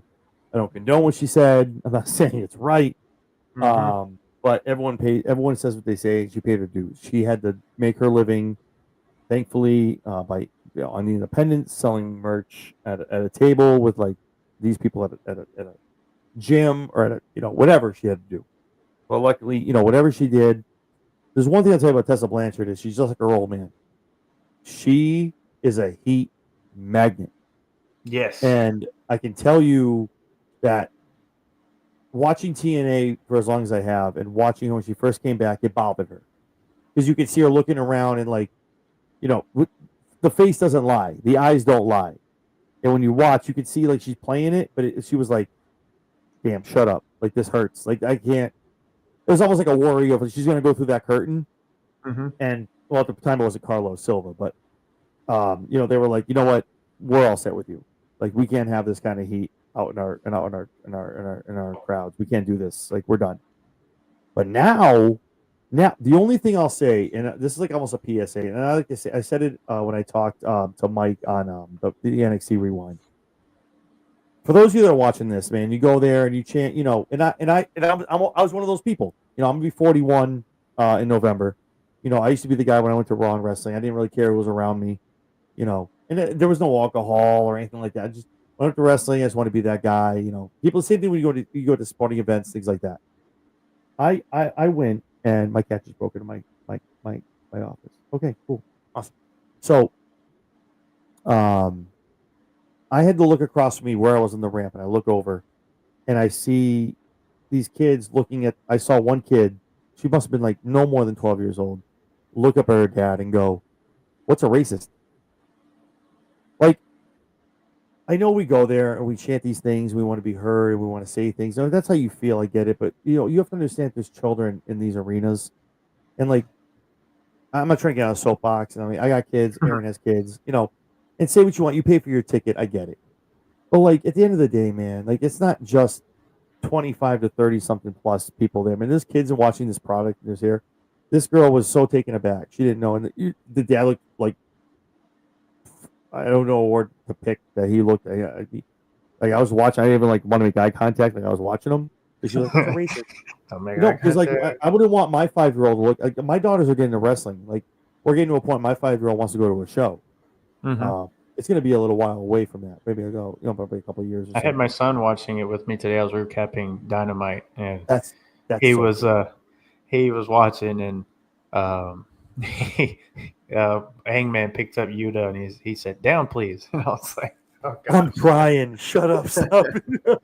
I was like, and then when he slammed him down, he looked at me. He's like, "He got owie." And I was like, "Yep, he does." That's an owie. That's an owie. They'll so So my son's getting into it. I love it. They're WWE girls right now. They do like, they're 5 and 3. She'll be 3 next week, but she'll they do the Cody thing. I'm gonna Nice. put pictures up. My oldest does the Roman. He'll do the one Yeah, when he comes I out. don't do the pictures either. So, You're right, yeah. oh, my son's doing the. Oh yeah, Is real. I'm Yeah, the cream of the crop. real. You listen to here, Hulkster. Yo, Macho, man, say what you want about man. Macho was the man, dude. I Oh see yeah, what I did there, but he's just, oh my god, Macho was the man. Oh, he was. um, Yep. but they're getting into it. So, but like at the end of the day, man, and again, you could be like, oh, you soft pansy, whatever. Like, dude, I don't give a shit what you say around me, man. I don't care. I'm there. I'm listening. I don't care. I pay for my seat. But there's kids around me. Look around. Read the room. Yeah. Like Well, it's this kind of point, like some of no, these shows, the, like the, AEW or went to Game Changer Wrestling. They're chanting "Holy F you, so and so," and it's like, and there were actually some kids there. I was like, wait, what? So it's like, um, you still there? He left the building.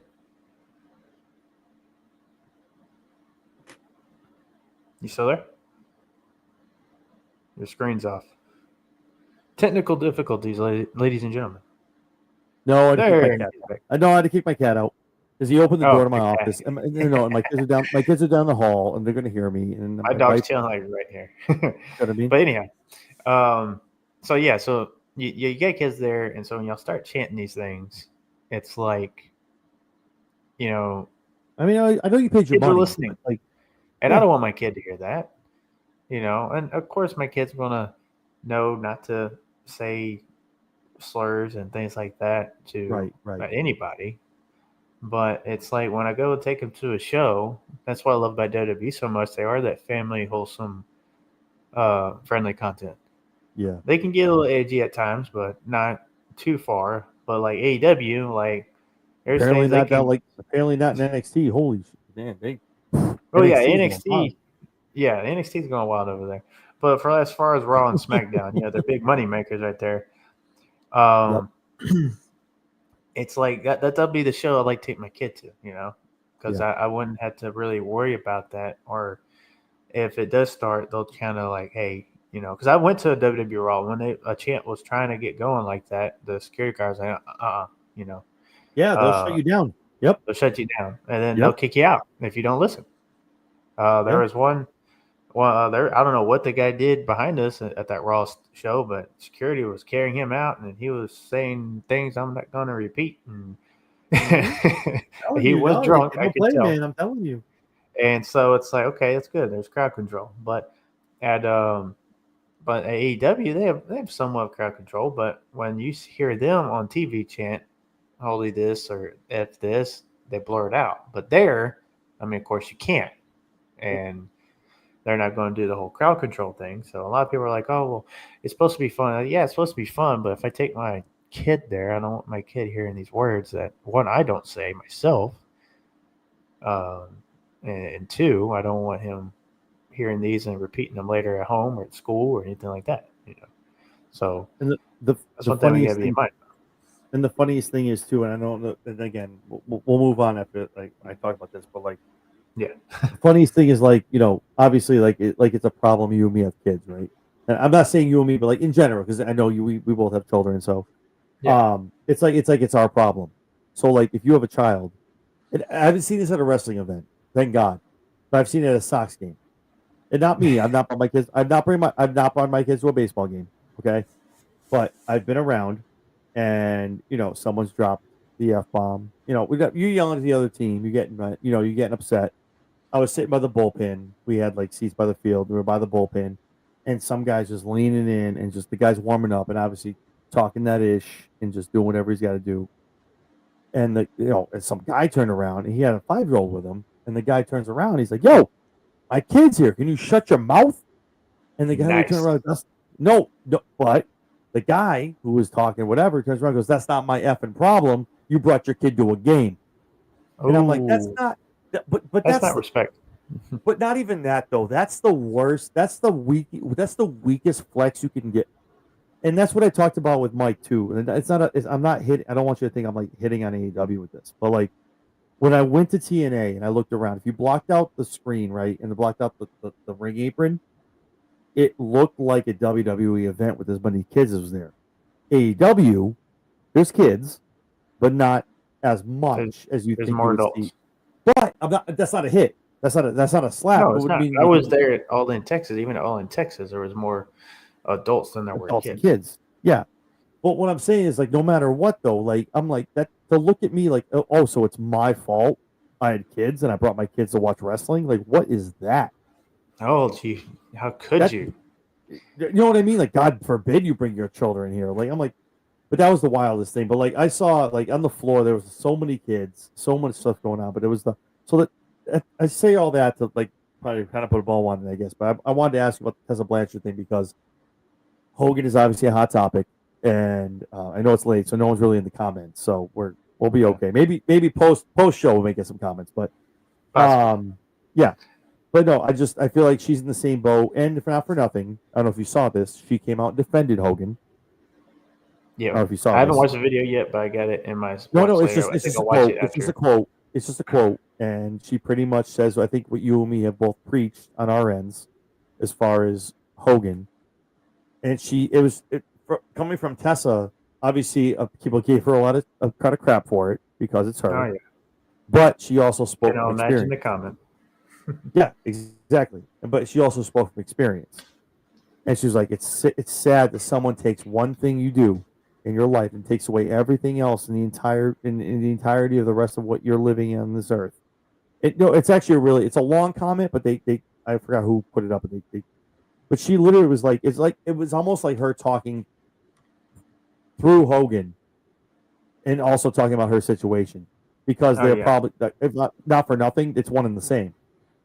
And she was like, "You guys take one thing," and I think it was like, how easy is it for you as a person to take one thing someone does and to justify it and encapsulate their entire life around one moment when they have so much other to offer? And she was obviously paying tribute to Hope, Yeah. but it was also her saying like, "Yeah, I know what he's going through.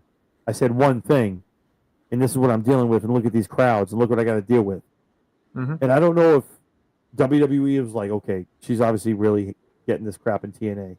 If you don't think WWE crowds are going to go nuts for Tessa Blanchard with this stuff, whoo, Nick and Paul are they need a they ooh, I don't know. And they're talking about putting her in NXT first, and I'm like, oh my god, you're gonna put her in Florida? What are we doing? Yeah. What are we doing? And What are see, you that's the doing? thing is, the crowd again. Talking to everybody who watches this, if you ever watch this, just get over it, man. Just enjoy Let it wrestling. go. Let it If go. you're gonna boo her, boo her. Cool. But enough with the she's a racist comments and whatever else you want to chant. If you're gonna boo her because she's a heel, cool. But if she ever becomes a babyface, then yeah, cheer her. But One day. One day. she is living the dream that most of us wish we had. I wish I could be a wrestler. Oh I my trained god. for it, but it didn't work out for me, my family, my finances, and my schedule. Same. Yep. I So, feel you. so that's why Yep. I started this podcast. I was like, well, I love wrestling. I want to get involved some way. So this is what I want to do. Yep. So when I said this the other day. Some people are, they're big talk behind a keyboard, but will they do it face to face? People can Nope. hit, yeah. Not at all. And but the people at these crowds, they want to chant the stuff. It's like when Hulk Hogan came, his last appearance his last appearance in a wrestling event Oh, at on Raw on the Netflix. Raw Netflix debut, and he got Yep. booed. Sucks. Like that's the last memory pretty much we have of Hogan in WWE, and it's to me sad. Like you booed him because of whatever his political views were, whatever he did outside of the ring. Hulk Hogan is the legend and icon in this business from TNA to WWE to WCW. And it's just sad that that is our last moment with Hulk Hogan. They were trying to set him up for a Saturday Night Main Event, but there was just so much heat behind him. Even Hulk was like, he backed out. He didn't want it Yeah, to. I'm good. Yeah, he was like, I'm just gonna do my beer thing, man. Yeah, I'm good. So it's like, man, y'all don't, especially after you pass, it's like you don't know when someone's last breath is. And this is how you treated them. Some don't care. I've seen that Yeah, online. They don't care. That's sad. That's okay. You'll answer to the big man upstairs for it. That's yeah. between you and him. And So I know you and me differ. And I'm not saying I celebrate it.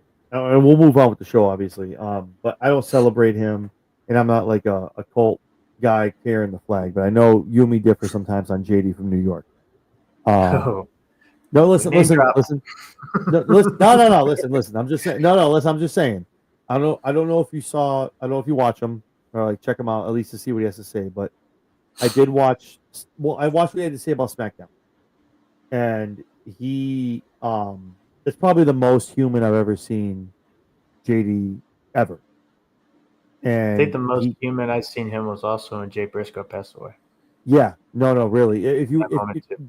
Just to you to me, like if you haven't watched, so the the SmackDown recap that he did last night, the first hour is just him talking about Hogan. It's Mm-hmm. wild. It's wild. But pretty much Well, he's everything kind you of like just you. said, He grew up in that time too, where that yeah. was his childhood.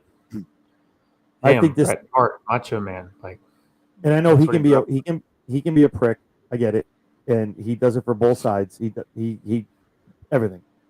But he did say, he was like, the one thing I'll take away, and I want to say it because I want to make your point, is like, Hogan obviously said one thing, a couple times, but he said one thing. The things that have been said online the past 48 hours from people about Terry are so more vulgar and toxic than anything Hulk Hogan ever said. And Exactly. I really hope that, like, as a person, that you go and you read what you're writing on Twitter, and I get it. I don't get, listen, I get a check mark. I didn't pay for it. Like, I don't get paid out from Twitter, man. I run a restaurant. Like, my wife works. Like, I don't I make did, my but they money. took it away from me. So Yeah, and YouTube, just so you guys know, I don't have enough subscribers, and you don't see me doing super chats, so I'm not there yet. So I'm not making my money off of what I do here. thank you, mate. And I might be with neither is Aaron. TikTok. I'm not sure yet. I'm close. I got 23,000. I'm trying, man. I'm trying to get a product. I'm trying. Um, but but JD, that's what I'm saying. I know you don't want, but if you have a minute, like, give like 10 minutes and go watch it, because that's Yeah. probably the most Like human I've I ever dab seen. in and watch some of this stuff. There's sometimes where I just got turned off because I'm like, dude, you're Oh just no, there's too sometimes he long. goes nuts. Like, he's like on Like, one. come I'm like, on. dude, stop with you. And it's both ways, WWE or AEW. I'm like, dude, calm down, And calm that's what down. I'm saying. It's not just AW, it's WWE. Like when I watch WWE and I'm like, man, this was really cool. He just gets on there. It's like, this was Like, his shit awesome. about Awful. he was off. He'll go off about Jade. And he'll go off about. I'm like, dude, stop, shut up, stop it.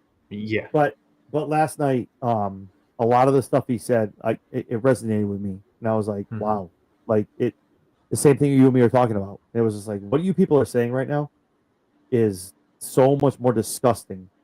Like, not for nothing, and I don't like to bring these kind of things up because, like, but it's real life. Like, Chelsea Green is now off of social media Yeah. for the Because he foreseeable got future. all the negative comments in there. And I even reposted it because I was like, this is Yep. ridiculous that y'all So have so gotten she's this now far for someone wild. like Chelsea Green, which I hope her and Matt, they're doing good and all that. So Yep. with Yep. best wishes to y'all, especially to her end and what could this be affecting her mental health and her emotions and things like that. Getting this, it's like, dang, like now when she goes out, like, does she gotta walk around like and have like four eyes behind her back just to make sure something Yeah. don't And happen? Like that's gonna bring Matt's attention. Matt's gonna be like, yo, you good? Like, are you good going out here? Like, exactly, and like Matt's yeah. gonna be like extra like bodyguard over her, Yep. and also like I mean we had this scare with Asuka a few months ago, so Oh, it's jeez. like and she didn't do nothing.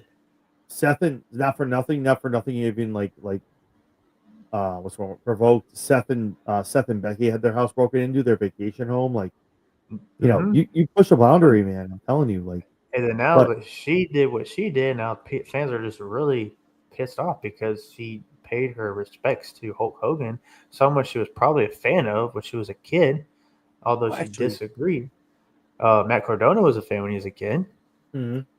and I will then bring up one thing actually on your end. Actually, and I mean that, you know what I mean by that when I say that, but yeah, on the other side, so a lot of people are coming from Matt Jackson right now no, they from the Young are. Bucks, and that's wild See, to me that's because, the thing like, it's wild to me. Like, we were all fans of this man at one point when we were a kid. yep, agreed. I'm still a fan. Like when he said Yep. what he said, when he said it, I was like 10. I didn't even know about it. But after years of later hearing it when come out and 2015 when it got leaked, and I'm like, oh, like yeah, it's upsetting. He said it's disappointing, but it doesn't mean that he is legitimately a racist. Him and Booker T made amends. Him and I mean, Him and I love Devon put out Devon, a 3 paragraph. Elijah Yeah, Burke, the yep. Pope. The Pope. Yep. He put out something, and who else did? And I'm not trying to make this about, I'm just No. I know putting you're out not, but there. it needs to be said because this is the part I want to talk about before we finish the rest of the show. But a lot Mhm. of people, like, they put a lot of things out. Like, Farouk put something out. Yeah, Farouk. That's what I was thinking of. Yep, a lot of people, man. Rikishi did. Yeah, And it's like The Rock and it's did. funny because The people are like, Rock. "Oh, Rikishi. What do you mean Rikishi?" I'm like, okay, Rikishi's not black, but they're Samoan. It's a different race. Like, it's not white. So they're coming out to say about Hogan, like, he wasn't that guy. Like Exactly. and I saw something go up. I saw a video before I jumped on with Mike before obviously you and me did something. Obviously we talked about Hogan being found. He was saved about 4 years ago, and there was a meet and greet, and he was with a young man who had cancer. Uh, and him and his son and his mom were praying, and Oh I'm like, wow. why are we not? And Hogan was leading it. And I'm not getting religious. This is not what we're doing here. Like, but me and Aaron are trying to get across to you guys. Like, take what you want. You can't cherry pick. You get the one bad, but you got to look at everything else. This man is sitting here with his mom and his son. He's not terminal, but he has cancer, and literally Hulk Hogan is leading the prayer about healing this man. It's already happening. I'm saying it. You're going to be healed. Why are we showing those videos? Like, say what you want, but then show the good. Don't hide. You want to hide the good. Don't hide the good. It wasn't all bad. One time, guys. One time in a house recorded about Brooke, her boyfriend, and unfortunately being a different race than white. Well, That's not one only thing. that, I posted a video on TikTok of him, and this was a few years ago with a kid at his beach shop. And the kid comes in dressed like Hogan, and Oh, starts, let me yeah, tell you something. let me tell you something, brother. And then he's Yes. like, yo, let me tell you something, brother. And then they just like cut a little promo right there in the beach. I was He like, takes the shirt off. WWE, sign this kid, sign him. He's got a future. Have Yes. him like a long-term contract where when he hits Yes. 18, we got you. That's And what I'm I'm just saying. like, Like, these guys, like, this is the wholesome stuff of Hulk Hogan when yep. what he, what he did, not only early in his career, but he did it throughout his career. Like, he, he loved, you know, making the kids happy. Kind of like Cena. Cena loved making the kids happy. That's why he did so many Make-A-Wishes. Not Hogan's the anymore. same. No, not anymore. I'm Cena. playing. We'll talk about that later. Damn But Hogan, he made it a point of wanting to put a smile on a kid's face or a fan's face in general, but especially a kid. Yep. And I'm sure a lot of wrestlers can vouch when they hear this is that is one of your goals, if you're not the bad guy, is to put a smile not only a fan's face but a kid's face, because you were once that kid at that age, a fan of whoever it was. And that's the same with me, with like Hogan, Shawn Michaels, Taker, the list goes on. That's me Um, all day. and Hogan, you want to label him something up for one thing he said. Imagine if people did that to you. You said one thing out of context, slipped out, you was angry, you was drunk, whatever it is, but you said it, and now everybody's making up for you to be that one particular thing and labeling you when you're like, no, I'm not that kind of guy. It was an accident. Well, no, now it's stuck with you forever. That's what everyone has done with Hulk Hogan. He is not that kind of guy. He's hung out with everybody, no matter race, creed, or color, no matter race or religion, Yep. and he loved everyone and loved to put smile faces on everyone. Who knows what was going on during that time? Him and the guy got in an argument, things like that. Not condoning his actions or anything like that, but when emotions get involved, things can be said or done that you wouldn't do when you're in your right state of mind. And Exactly. that's, in my opinion, what happened in this situation. And and if it had never gotten leaked out, nobody would have known about it. But someone leaked it out, probably making money or something like that. They got a big money offer, and they said, "Yeah, here's the tape." They Yeah, held pretty on to much. that tape That's what happened. forever. I mean, Yep. that tape came out 8 years after it was said. Someone held on to that tape as blackmail to also Wild. to make money off of, and that's sad. That's That's sad. sad in That's itself. the saddest part of it. I would never do that. Never. But I hope that. So I brought all that up because I want to talk about it because I know it was obviously a hot button topic with you and me before we came on here too. But Mm-hmm. I just hope that test. You got nobody even understands. If I say Tessa Blanchard to you, how many people go, "Yeah, what's the big deal?" Do you know who she is? Yeah. Like, you know Daughter who of Orton is, you know who Rhodes is, you mm-hmm. know who Reigns is, you know who you know who Cena is. Do you not know Blanchard? Mm-hmm. Who the hell's that's that's Tully's daughter. Yeah. You know who Flair is. You don't know Blanchard though. Like, Mm-hmm. that's his daughter. Like this is a second generation. This is what we do here. This is what we do in WWE. And Exactly. not for nothing, and I really hope it gets over and it gets done because I know obviously you get stock. That's the one thing with AEW though. They're not publicly traded. Hmm. So obviously WWE they bring people in and it's like if it doesn't work out, you got to cut that cord quick because you don't want that backlash. TKOs they need that stuff like Oh yeah, But especially TKO. I really hope that Tessa and I'm sure Tessa, knowing Tessa Blanchard, and I'm not saying this isn't the Attitude Era where you can make stupid shirts with innuendos. Um, I I'm hoping Tessa leads into it, meaning the heel, not the allegations, but like the heel stuff and kind of like because that's what she does, and her Tully's got to be happy with what his daughter's doing because she's amazing what she does heel wise, and I love it. And if her getting a call up is in the cards, then hopefully it's a good call up. And listen, before we move, the last thing I'll say is if WWE is pulling the trigger on this, they've got to be satisfied of what she can do, and they're not too worried about the consequences of her coming out on NXT or the main roster. I don't know. They're That's all I'll making say. $5 billion from Netflix. I highly doubt they'd be shedding a tear You know over what I a mean? few fans But I'm wanting to saying fight is Taylor. like they can't be too worried about the quote unquote backlash Hmm. of her coming out on NXT. And like people are like, oh, you're a that's not. First of all, NXT is probably the perfect place because they're literally gonna they'll probably get in the ring beforehand and be like, okay, whoever starts that, you're banned forever, you're lifetime ban. Whoever starts that shit, we're gonna watch. You're out, and everyone's like, Yeah, oh, all right, we're not saying anything. So NXT is because probably the NXT perfect place because they perfect. stop chanting it, and then they're like, oh, okay, I guess NXT let it go, so I guess we will appear on the main roster, and so we'll see what happens, but. Well, I Um, want to say this before we move on, Okay, real go ahead. quick. No, go ahead. Go ahead. So Tessa Blanchard, if you ever watch this, not everyone hates you. Not everyone Nope. thinks negative about you. Here, us especially, we support you, and I definitely support you because you're living the dream I wish I could. So if you ever listen to this, keep going.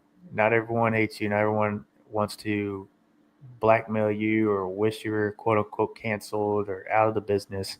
Keep grinding, keep going, and you'll get there. And if WWE, you ever listen to this, signer, don't worry about the backlash because you got some people who don't care or they're just fans. And Tessa, if you can come on myself or Aaron's show at some point, that'd be awesome too. We appreciate you. So Diamante. we would love that too. There you go. So with that being said, obviously, so that kind of closes the book on the indie Victoria kind of thing because obviously Victoria Crawford doesn't have anyone to talk to anymore, and we'll see what happens with Tessa as we move into.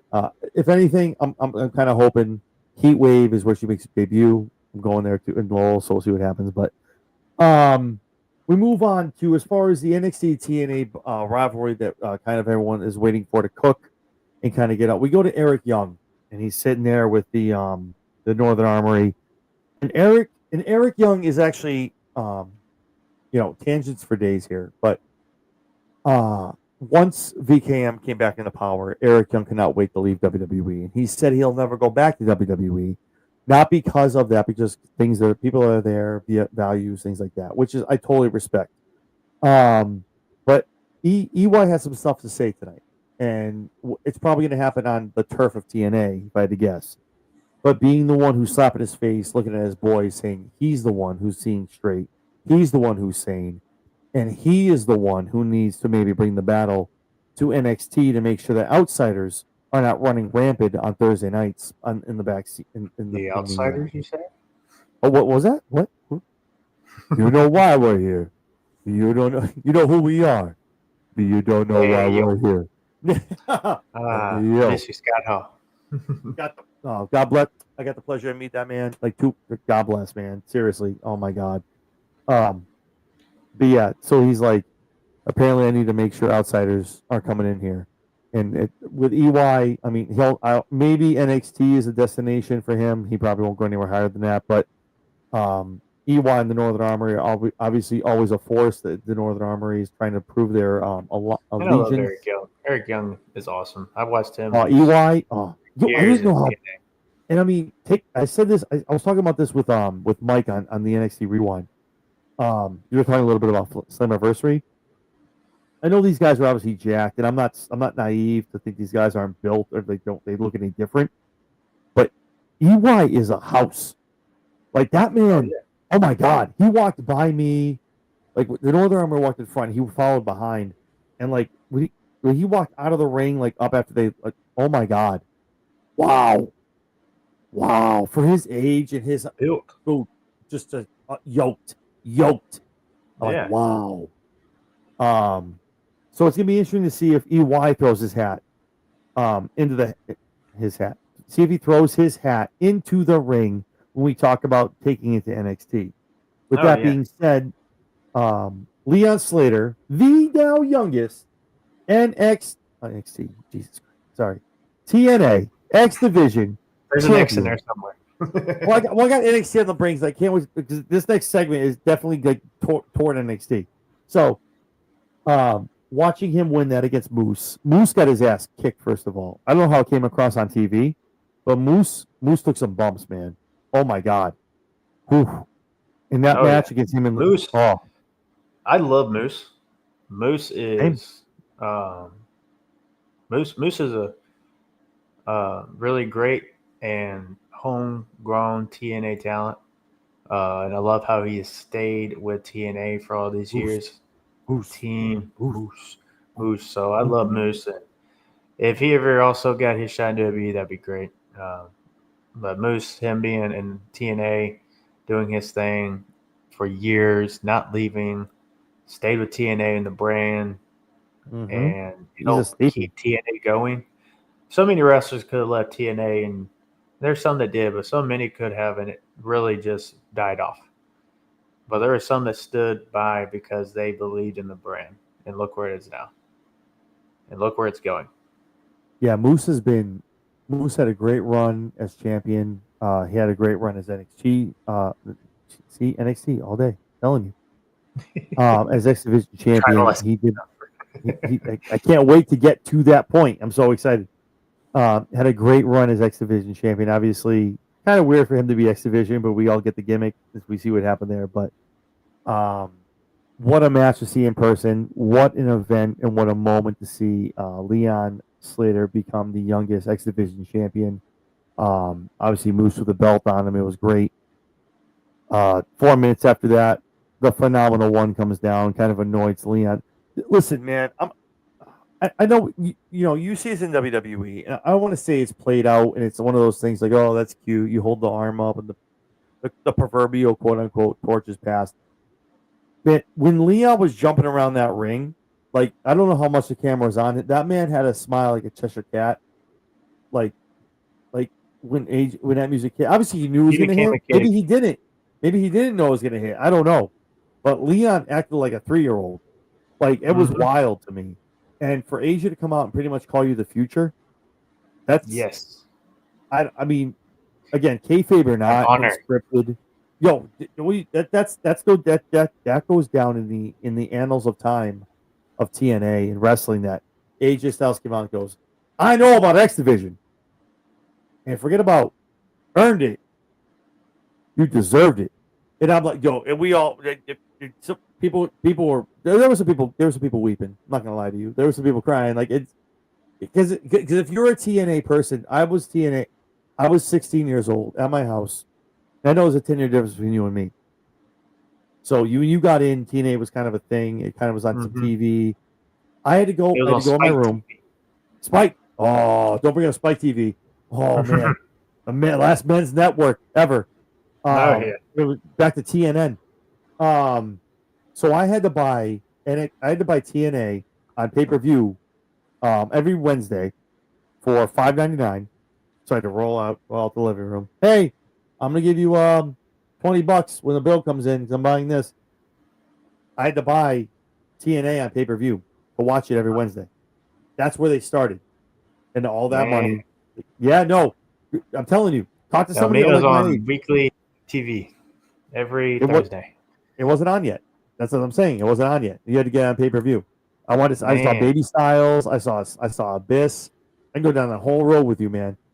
Jeff Jarrett coming out before he was Slapnuts and the King of the Mountain when they were still figuring all that out. Dude, before Kurt Angle, it was just TNA people. Samoa Joe was there. Dude, oh my God. Man, Motor City, whatever. But anyway, I digress. Good. Bang, bang. But I say all that to when AJ Styles looks at you and goes, "You're the future. You earned it. You're the man. Here's the torch." I mean, you got to go in the back, and if you're not weeping, and Leon has an amazing story as is, from where he came from to come up to what he did, now in TNA. You know, the whole story from his family, his upbringing, everything like that. So the fact that wrestling is his, I don't want to quote like do a CM Punk thing, but the wrestling is his drug kind of thing, and that's his addiction and what he wants to do, is amazing to see. And it was great to see it on Sunday. And tonight, the fact that he kind of comes out and he's like, "Listen, this reign is going to be amazing. I'm going to do this for you." But he also wants to call out some friends, Matt and Jeff Hardy, they've also very much taken him under his wing. He subbed in for Jeff couldn't leave the country, so Matt and Leon were able to tag, do some cool stuff. The Hardys come down.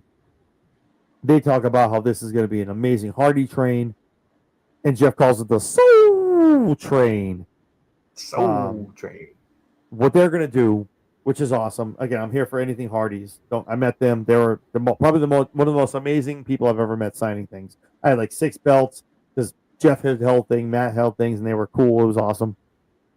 But what got me was, and this is where I knew after I talk about this, I'll go to you for your thoughts. But this is where I knew, and I felt like they were planting the peanuts, the seeds, the breadcrumbs, call it whatever the hell you want. When Steve came out, when Macklin came out, the international champion, when he came out, and he's like, "Listen, and he said the same thing Santino said when we started the show. He's sick and he's disappointed about what happened at Slammiversary on Sunday because people came into their house on a night they made history and took their gold."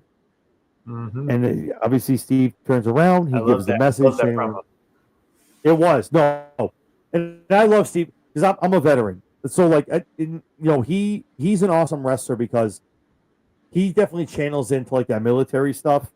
Yeah, and, like you can that's why anytime he talks is like a great promo anyway because he has that military background. So he's just like he's talking to a unit and he's talking like it's awesome. So, he's like anyone in the locker room around the world who's watching this on TV. We are done with you coming in here doing what you need. We are taking back our ship. And the fact that all of them raised their belts, that's the picture I used. If you watch this, when you tuned in, you saw this. That was the thumbnail. Because I think that right there, and it's a military thing. So Macklin, I'm not saying they're going to get funny with it and do funny vignettes and doing like funny stuff, but maybe Steve gets maybe he gets the battle paint on and they infiltrate down to PC in Florida or something. Funny, but yet get the point across, kind of thing. But I think this is where you get people were complaining about it on Tuesday. Thursday was where you got TNA going. No, we're done. We're going to take this back. And again, you got to play the long game.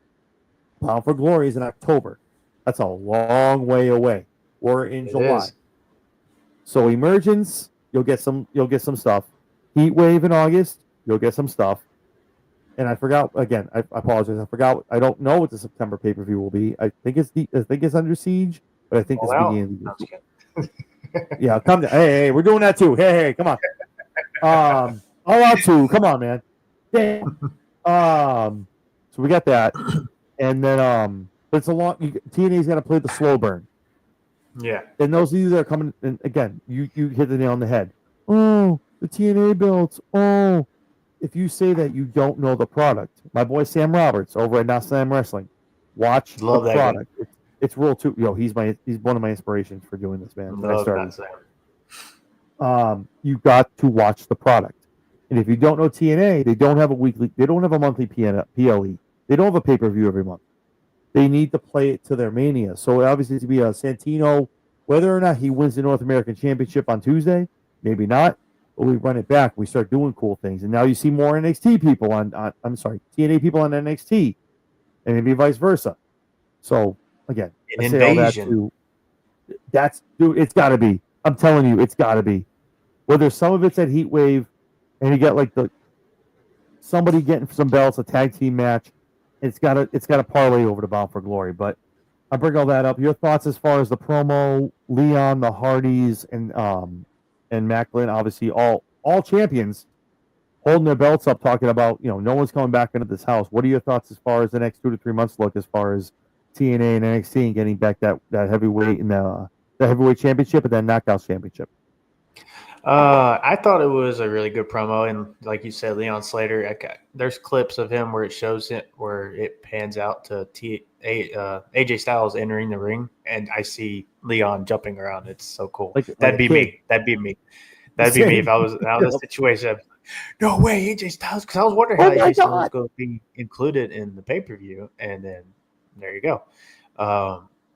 So him coming out, especially with the Hardys, and then also he used the Swanton Bomb Sunday to finish up Swanton the match. 450. Yep, and then he did Swanton 450. So I thought Leon Slater is becoming one of my new favorites as well, and I think he is the future. He's the future of TNA in the X division. I like how he cut the promo of getting TNA back to the roots of the X division, where there was the smaller, athletic, agile wrestlers. So I like that part of it because that's what I think X Division Championship should be, like their cruiserweight, so to speak. And I also like how Steve Macklin came out, and I love the TNA International Championship. And of course, been a Hardy fan since I was 12. Jeff was the first one I liked, but then I started loving Matt, and I love them together, especially delete.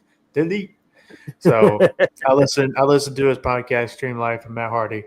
I love listening to that. I listen to Jeff Hardy's music. I'm a huge fan, and the day they retire, it's going to be, I'll shed some tears for sure. I cried with Shawn Michaels. I cried when Shawn Michaels retired. I will definitely cry when, the Hardys retire. But, yeah, the promo I thought was great, and I love this angle of this war and the brand versus brand. I think it would be great if they could get together and in between Bound for Glory make some kind of, I guess, brand warfare type pay-per-view or PLE. Sorry. And then we'll have it in September. I think that would be really good because because this going into like a warfare type thing, it'll be fun. And then the WWE guys win the TNA gold. Well, now we can get to where TNA goes over, maybe win their tag team gold, or their North American Women's North American Championship. Something like that. Wait and let the story build. If none of that happens, they're going to win the belts back at Bound for Glory. So just let it build. Enjoy the ride. Enjoy wrestling. Enjoy the stories. Don't get so caught up in this, and that. The WWE the Fed and all that. I was guilty of it, but now I'm not. I'm just enjoying pro wrestling. So I took back all that I said. It's because I love WWE. I'm still a fan. Roman Reigns is my boy. I'm glad he's back. Yeah. TNA. Love TNA. James Storm. James Storm is the one that got me into TNA when I watched. When I saw the Cowboys. Money. Sorry about Jordan. Then I loved AJ Styles as well. Love AJ Styles. I love Mercy Machine Guns. There were many other TNA guys, but James Storm is the one that got me. He kind of reminded me of Shawn Michaels. And I was like, yep, that's it. Absolutely. Yeah. So TNA, love TNA. Said, I hope James Storm ain't completely done yet. Hopefully we can see him one more time. He was signed with NXT for like a minute, and then he left. And I'm like, oh, man, I don't know what happened. In fact, AJ Styles' theme now in WWE, that originally was going to be James Storm's theme song. Really? Yes, I read that somewhere. I was like, what? Ooh. So when he didn't fully commit to WWE, then AJ Styles signed. They're like, well, here you go. I guess it's well, we had this made. It's not being used, so here you go. It's on there. But it really does fit. It kind of meshed well with AJ, honestly. It would have worked. Yeah, it works. But when with James Storm, it was originally for him, but I like it. I'm down for the ride. I can't wait to see it. Uh, and I'm curious of where. And I'm also really going to keep my eyes on Leon Slater. He is really cool. No, he's amazing, and watching him again. When I say in person, I'm not like oh, I was always there, but like some of the things you see, like again, I don't know what the camera picks up, but this man, this I want to say boy, like a young man. He's a young man, The camera 20 years picked that old. up. Like I said, they panned out, He's a and then you oh, hear AJ's theme, and then he's jumping like, what? what's going on, So, Tyler? Thanks for jumping in. But no, just in he's a general, Chiefs fan. how he operates is just how he like. It's just to see like the Centon 450. Oh my god. Mm-hmm. But to say all that, yeah, no, I really hope there's a warfare kind of thing. We kind of figure. The biggest thing for me is, and this is a WWE guy first. Obviously, I love everything else, but I was born and bred in WWE. But the one thing I will give to the whole kickback of the partnership, what it'll mean something to me as a wrestling fan of watching again WWE, but also TNA since it started.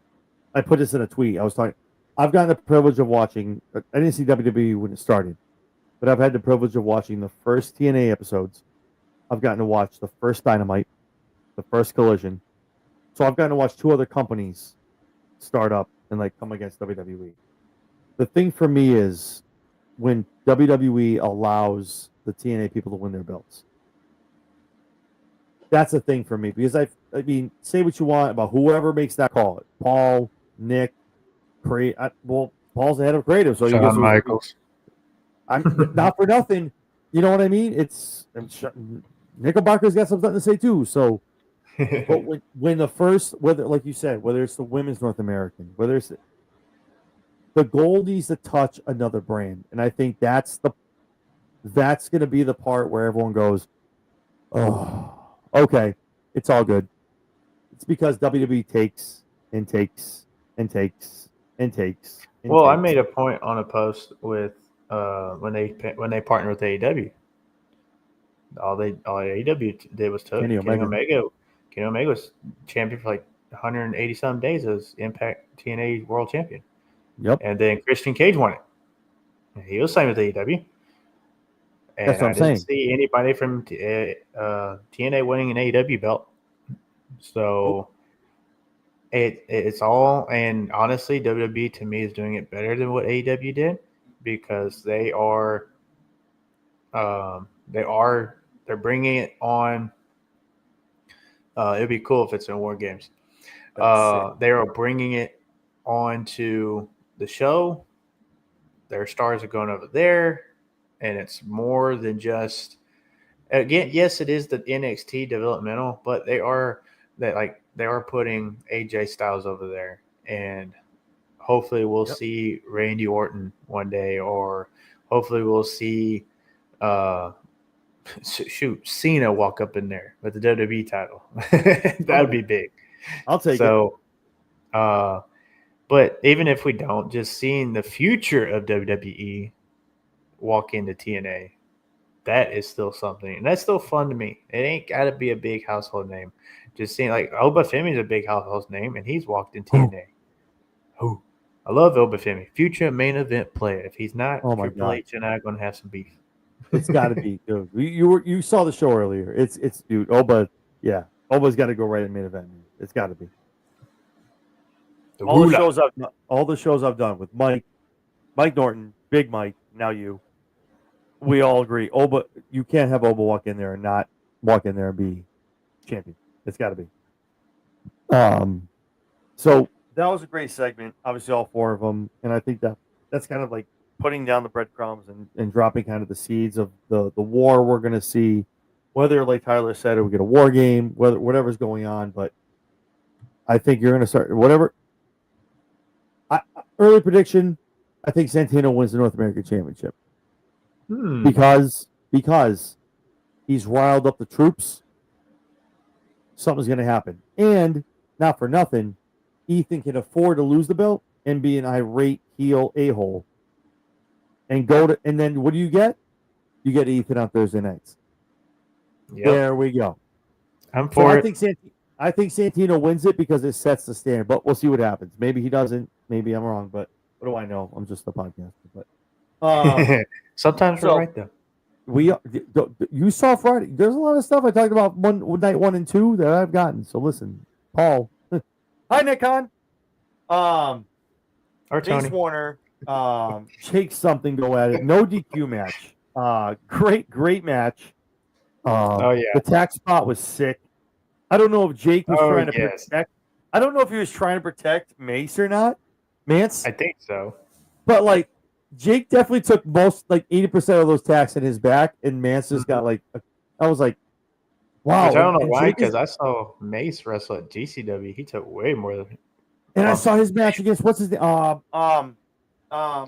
What's his name in TNA? Oh my god, he's the deathmatch guy. And not Calloway. What's his name? I know who you're talking about.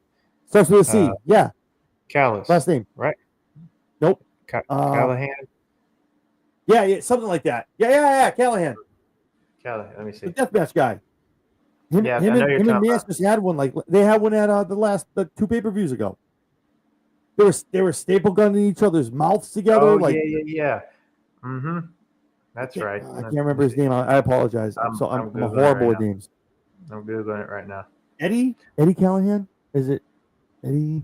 Is it? Oh God. Anyway, but yeah, it was weird. It was like Mance took like 20% of those tacks, and I was like, that was kind of weird, but okay. But Jake gets the win, man. Hits him with that black hole slam. Sammy some abyss.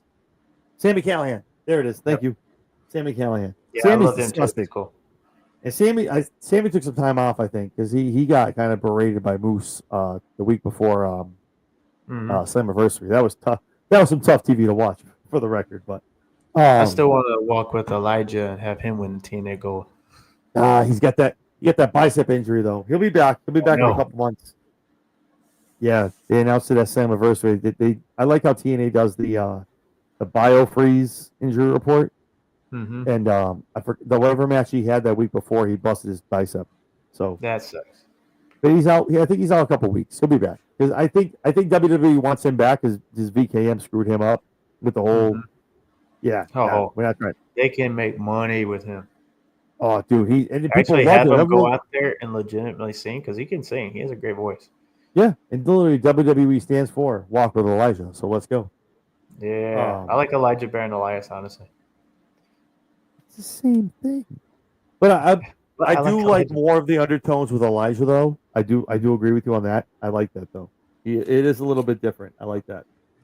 Do you watch him on? So, I was talking to my wife about it. Like, have you seen him on TikTok when he's reading like scripture in the Bible and stuff? Yes, I love following him, watching him. So people thought it was a gimmick, and I was like, and she was like, "Oh, what is that?" I'm like, no, I don't know if he's been saved recently. I don't know if he's always been. No, he's been. No, so when he was in WWE, he would wear what's that Christian? There's a Christian workout brand, and he wore it. And one time I saw it on Raw. It was like 2017, I think, or 18. I was like, what is that brand? So I googled it, and I was like, oh, and he's actually done the posing with them. Let's see if I can't find it as well. So he's been like representing Christ for a while now, and that's funny too because I saw the new gimmick, and it was like it's like he kind of like paid a little homage, and he kind of lean into it. Mm-hmm. So I saw him on TikTok, and I was like, oh my god, like no pun intended. And I was like, oh, I was like, wow, like he's on there for hours answering questions, and I started watching it. I was like, wow, okay, like it's awesome. I love when you can take what you love in life, whether it be religion or what you love, like whatever it is, your passion, and you can, and obviously if you look at his character now, it's him 100%. Oh yeah, and I love it. I love that's probably the other thing for me too. If we're talking, I mean, it's not TNA. I don't know where they're going to show up, but I've been blessed for them to both you and me actually. We both talked about this. The Righteous. Yes, which they followed me this past week, by the way. So I forgot which one followed me first, and then I tweeted the other one, and boop, got to follow again. I'm like, oh, I'm good. I'm Yeah, really so hoping. Vincent just randomly followed me. I was on the treadmill and I went to check my X and I was like, oh, follow. I was like, Vincent. So Vincent was the second one to follow me. And He Dutch, popped then I it. tweeted out to Dutch. Dutch was first because I have if before I have Roman back as my background, but I Mhm. had my background on my X was Carrion, the Righteous, Mm-hmm. Elijah, and it was someone else, probably Scarlet. And I tweeted it at Dutch, and I'm like, hey, and he followed me. And I think like 2 or 3 days later, Vincent put something up with the fingers and the music, Mm-hmm. and I put something up, and he followed me. And our own, she's on a sabbatical right now from social media, but she was actually one of those. With have you heard? Witches are coming. She was actually in one of the videos where everyone was just. What? No way. She's in one of those. That's Yeah, cool. it's cool. She was. Yeah, Yeah, it I was saw cool. her Yeah, tweet something about that, and I was it was like, pretty cool. idiot. So yeah, go check the That's first pretty video where it comes out where they do the snapping. She's in there. It's when it goes to like it's like square, square, square. And it goes to like a quad square, and she's in Mhm. it. So it's cool. I That want is to know where pretty the righteous end up. Yeah, I'm really hope if it's TN. I really They hope they're were doing in Ring good of Honor. because They were I in got to Ring of see Honor. here in Worcester. They came out in Ring of Honor. They were amazing. The pop was awesome. A lot of people, and no disrespect, because I'm not doing that. It's almost like a low key Wyatt family Bray Wyatt kind of thing. Mm-hmm. Not comparing it. I'm not. But he was the cult guy, which is why when they had Elias, when they were like, "Oh, Elijah's now joining," I'm like, "Oh," and then the guy they Yes. baptized and brought him with them. Now Mhm. you have four. So I don't know if Tony just didn't want to do anything, didn't work out. I don't know, but there's some shelf life there. These guys are good, and Dutch is great on a mic. Vincent's great at what he does, but Dutch is great on a mic. So I Oh mean, yeah. I don't know if it's TNA, WWE, but when Carrion did those snaps, man, I lost my mind. I was like, "Do not play. That it's I Carrion know. and the Righteous. Shut And up. Take my that would be money." a great group right there, and Oh that my would be god! Because then freaking it's just awesome. like disciple wise and carrying on and pulling the strings. Oh, don't start, man. I'm gonna get all excited. Don't. Oh my god. But it's gonna be interesting to see where they end up. It'll be cool to see. Um, so like we talked about, obviously, Jake something gets the win here. Walks away out of the DQ match a winner. We talked about Santino and Ethan Page this upcoming Tuesday.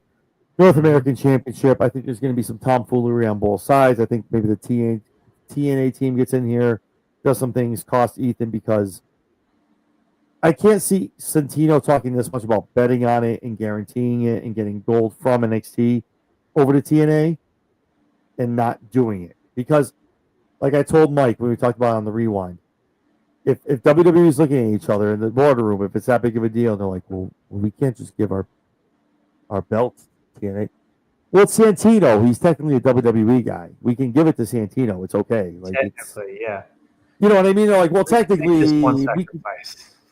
we give it to him. It's kind of still being one of our guys. I mean, let's just do the thing. And the fact that he's the one that challenged for the belt, it made a little too much sense to me. And I'm like, yeah, Santino's gonna bring that belt.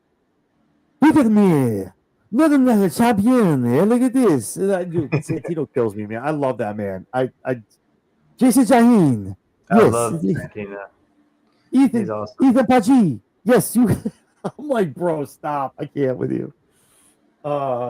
Speaking of JC, Jane makes her way out to the platform, comes out, obviously, your double champ, NXT and Knockouts Women's Champion after at Slammiversary this past Sunday.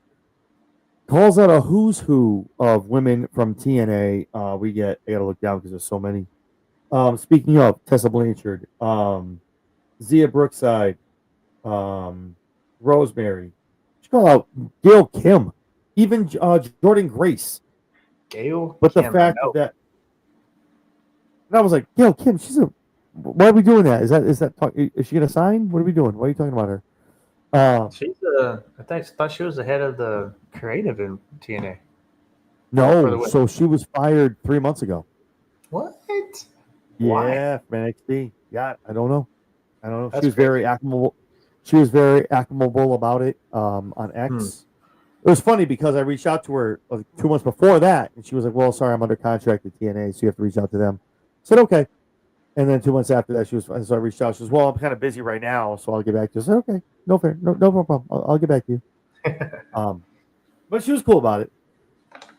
So pretty much, JC Jane goes on a little soliloquy talking about as far as no one is going to take these belts off of her, and I'm gonna be the one to put my hand up. I talked about it Tuesday. Is I thought JC was a transitional champion. Not saying she didn't deserve it. They put it on her for a reason. Obviously, they take it off of Stephanie for her to move up to WWE, but they picked her for a reason. So, but I did not think I had all my eggs in the basket that Masha was going to walk out as the double champ. But again, I thought TNA was going to win some matches here, but it is I what it is. did. Yeah. Okay. Anyway. I picked her to win. Anyway. No, but good on JC though. She's got. But again, you need to look at. We're wrestling fans, but we're also people that watch the product and we know. So look at JC. She's gotten phenomenally better on the mic.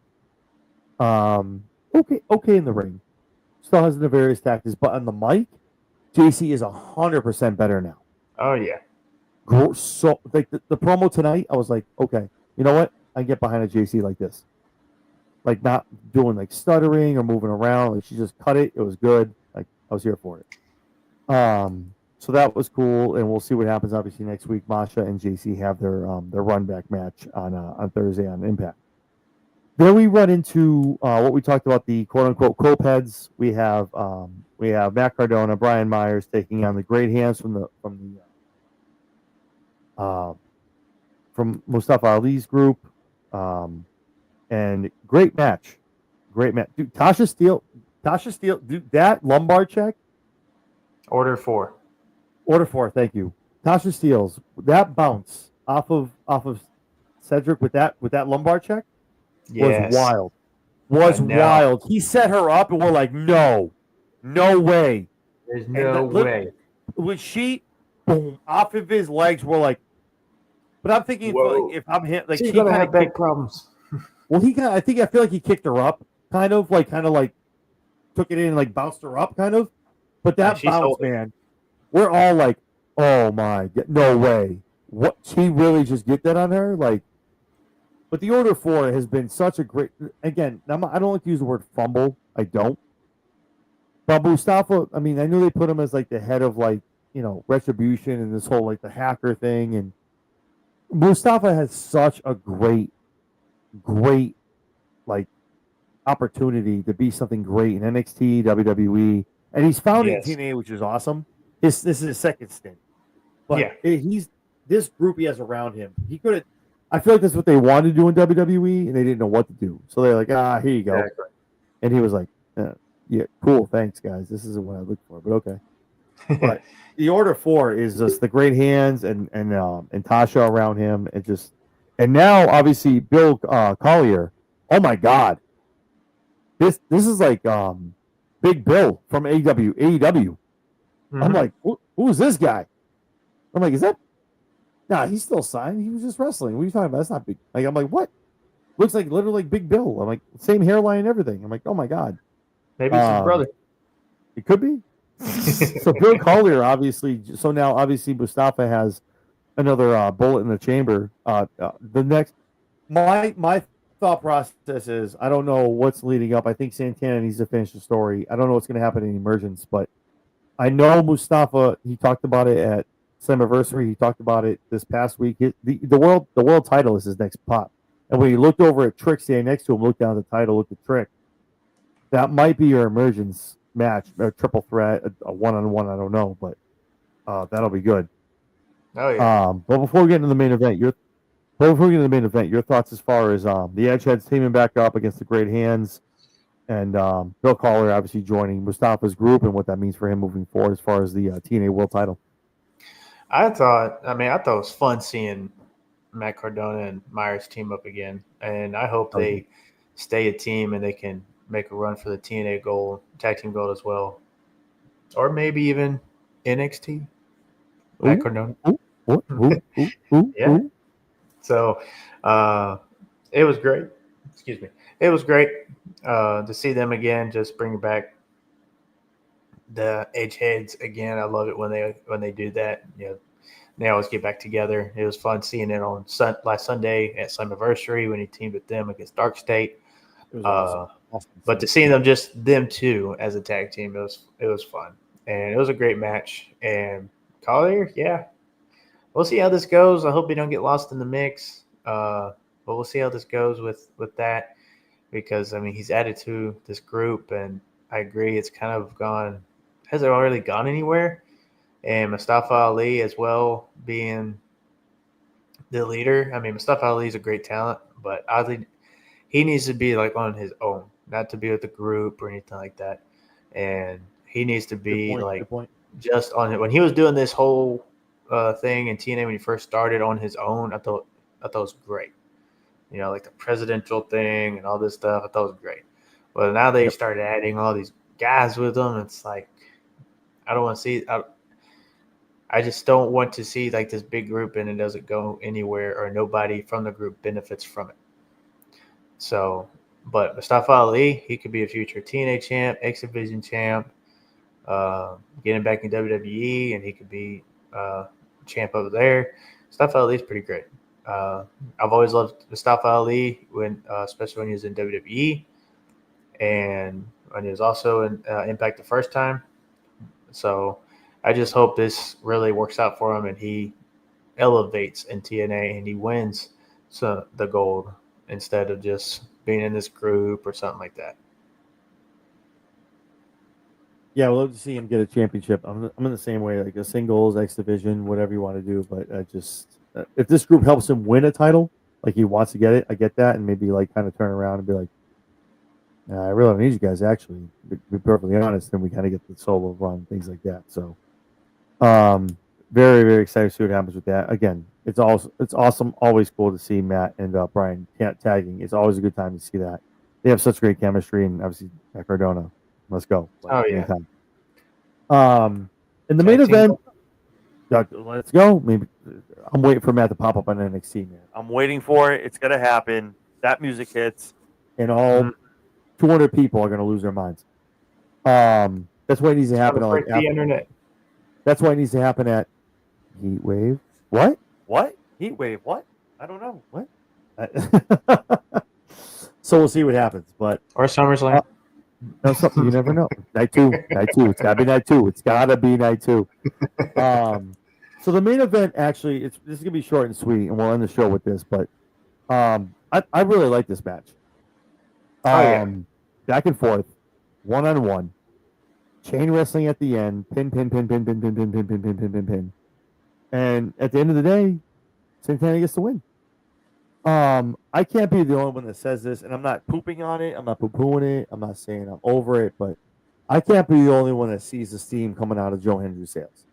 I don't want to say it was a meme or just because it was a cool, like, people aren't popping the way so again, it's hard for me to say a Slammiversary. It was a quiet time for him to come out because we're in Long Island. Everyone's waiting for Santana to come out. So that's kind of a tough sell. But seeing it today in Rhode Island, I mean, Rhode Island didn't look like he sold a lot of belts. It didn't sell a lot of their seats out, but it wasn't that loud when his stuff hit, and he does the, everyone's with it. They do, so even when he comes out now, he did it at Slammiversary. Now he did it tonight. He doesn't even come out when he does the entrance, he does it in the ring now. That used to be his thing when he would come out. He came out in NXT, doesn't do the turnaround. That says something to me. Where he knows, like, oh, okay, yeah, that's not working anymore. We got to move on from that. But I don't know. But it was a great match. Santana walks away. He gets the win, which he needed after coming off a Sunday. You can't have this man lose another match. So he needs to beat Hendry. So what that tells me is that tells Joe, okay, yeah, should have won. Beat you. Bye-bye. Thanks for coming. See ya. Back of the line.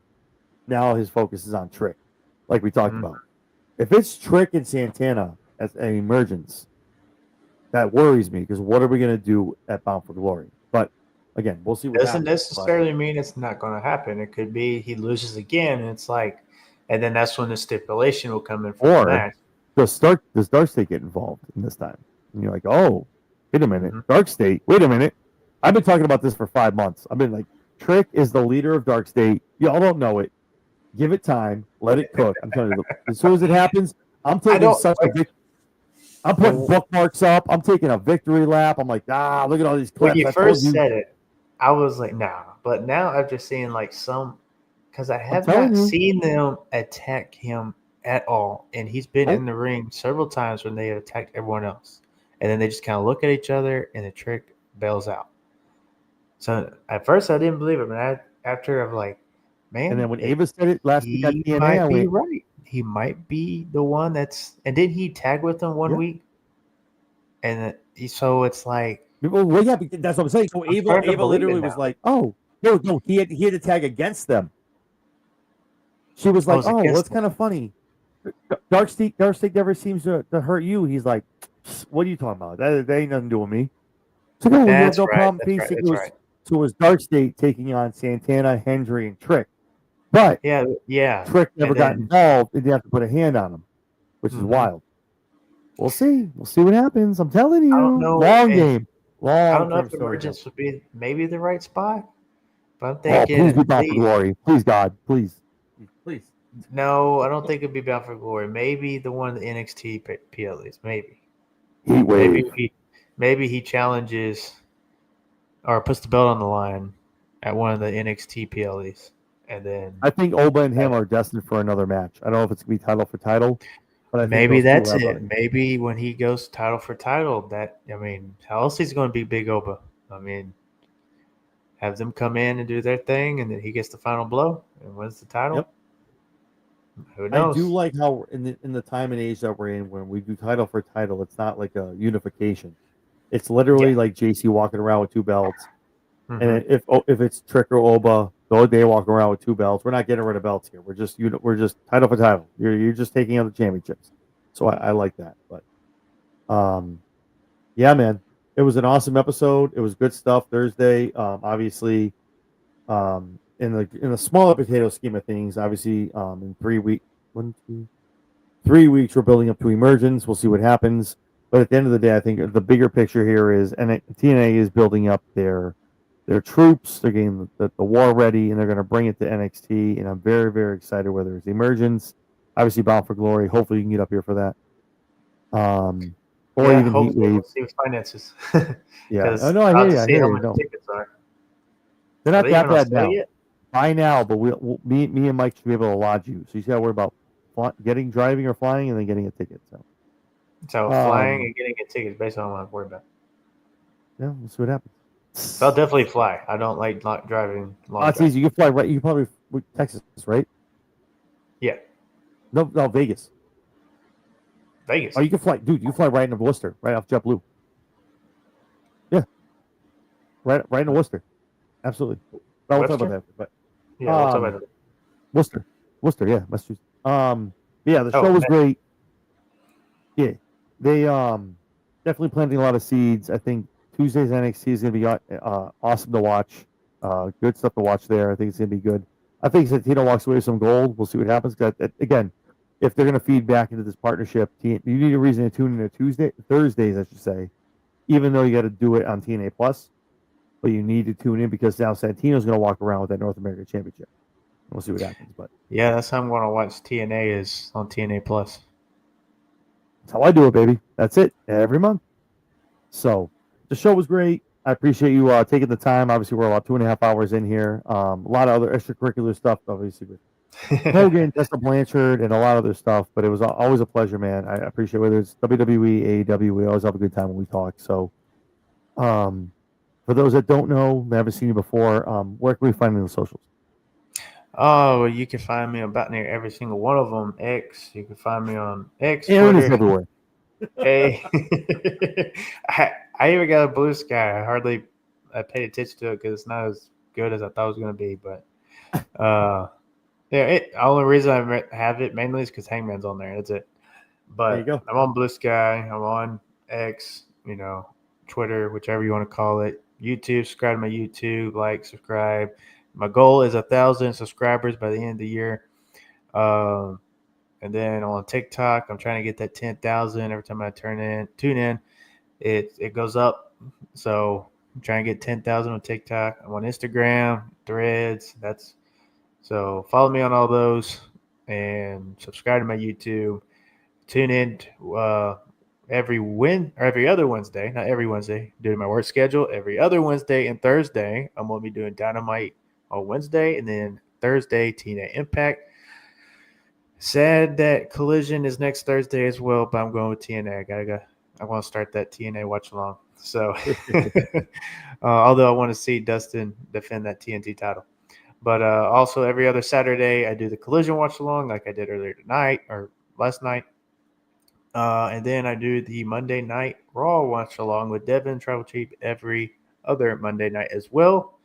So, and then you can follow me and subscribe for my workout videos or me rambling on about whatever I see that might get under my skin, and we'll have some fun. But at the end of the day, I just love pro wrestling, and that's my motto. That's my message. I just gonna love pro wrestling, no matter the company, no matter who the wrestler is. Don't care. I'm not picking a side. I watch it all. So I'm even going to on August 16th. Local independent show is going to be in my area. So I'm going to start looking at some independents near my area and kind of interview some of them, get them some exposure, and do that.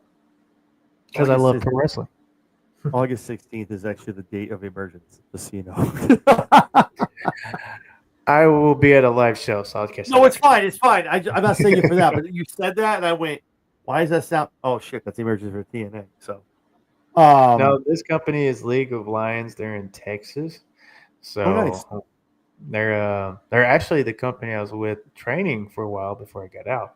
So I got in touch with the guy that owns it and runs it. And I was like, hey, y'all got a show coming, all right? And he's like, yeah. So I'm gonna get there, kind of want to interview him on my podcast, maybe, and kind of get some videos and pictures of the show and then post it on there and hopefully get them some exposure. They got some good talent over there, and they're fun to watch. So maybe I can take a few more bumps in the ring.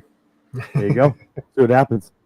I love it, man. Always a pleasure, Aaron. I mean, everything he said, man. I mean, it's hard to find. Obviously, I do this with a lot of people, and I'm not trying to like shill just on air, but like we share a passion for like everything 3 letters. If it's a federation, we watch it, and even New Japan Pro Wrestling, that's 4. So, it's always good to have it's always good to have conversation and to share a brain with somebody like that who has an open mind, able to have like a respectful and honest conversation about anything we want to bring up. So, and those of you who don't know me, you should, but at this point, I'm John Anthony. Obviously, Monday and Fridays, just been on the Raw Rundown, SmackDown Shakedown. Wednesdays exclusively on BodySlam.net. Subscribe to their X, their YouTube, and their Patreon. We're doing the week in wrestling over there. And obviously, Talkin TNA on Thursdays. Usually, sometimes we got to kick it back depending on work, but it is what it is. And obviously, on Tuesday nights, immediately following NXT, you can catch me and Mike Norton from the Mob Squad doing the NXT Rewind. Predictions, interviews, you name it. But to catch all of that, whether it's Aaron on my show, me on his, anyone else doing anything, whether it's Mike and Spedrock on Thursday nights on the run-in, or Vinny from Suds and Squared Circle doing stuff on Mondays, or Tori and Mike doing things on Tuesdays and Thursdays. So many people in the media group. To catch all that, like, comment, subscribe. Do the thing, guys. If there's one thing I can ask for the 100 people that are in here, you made it this far, shoot me a comment.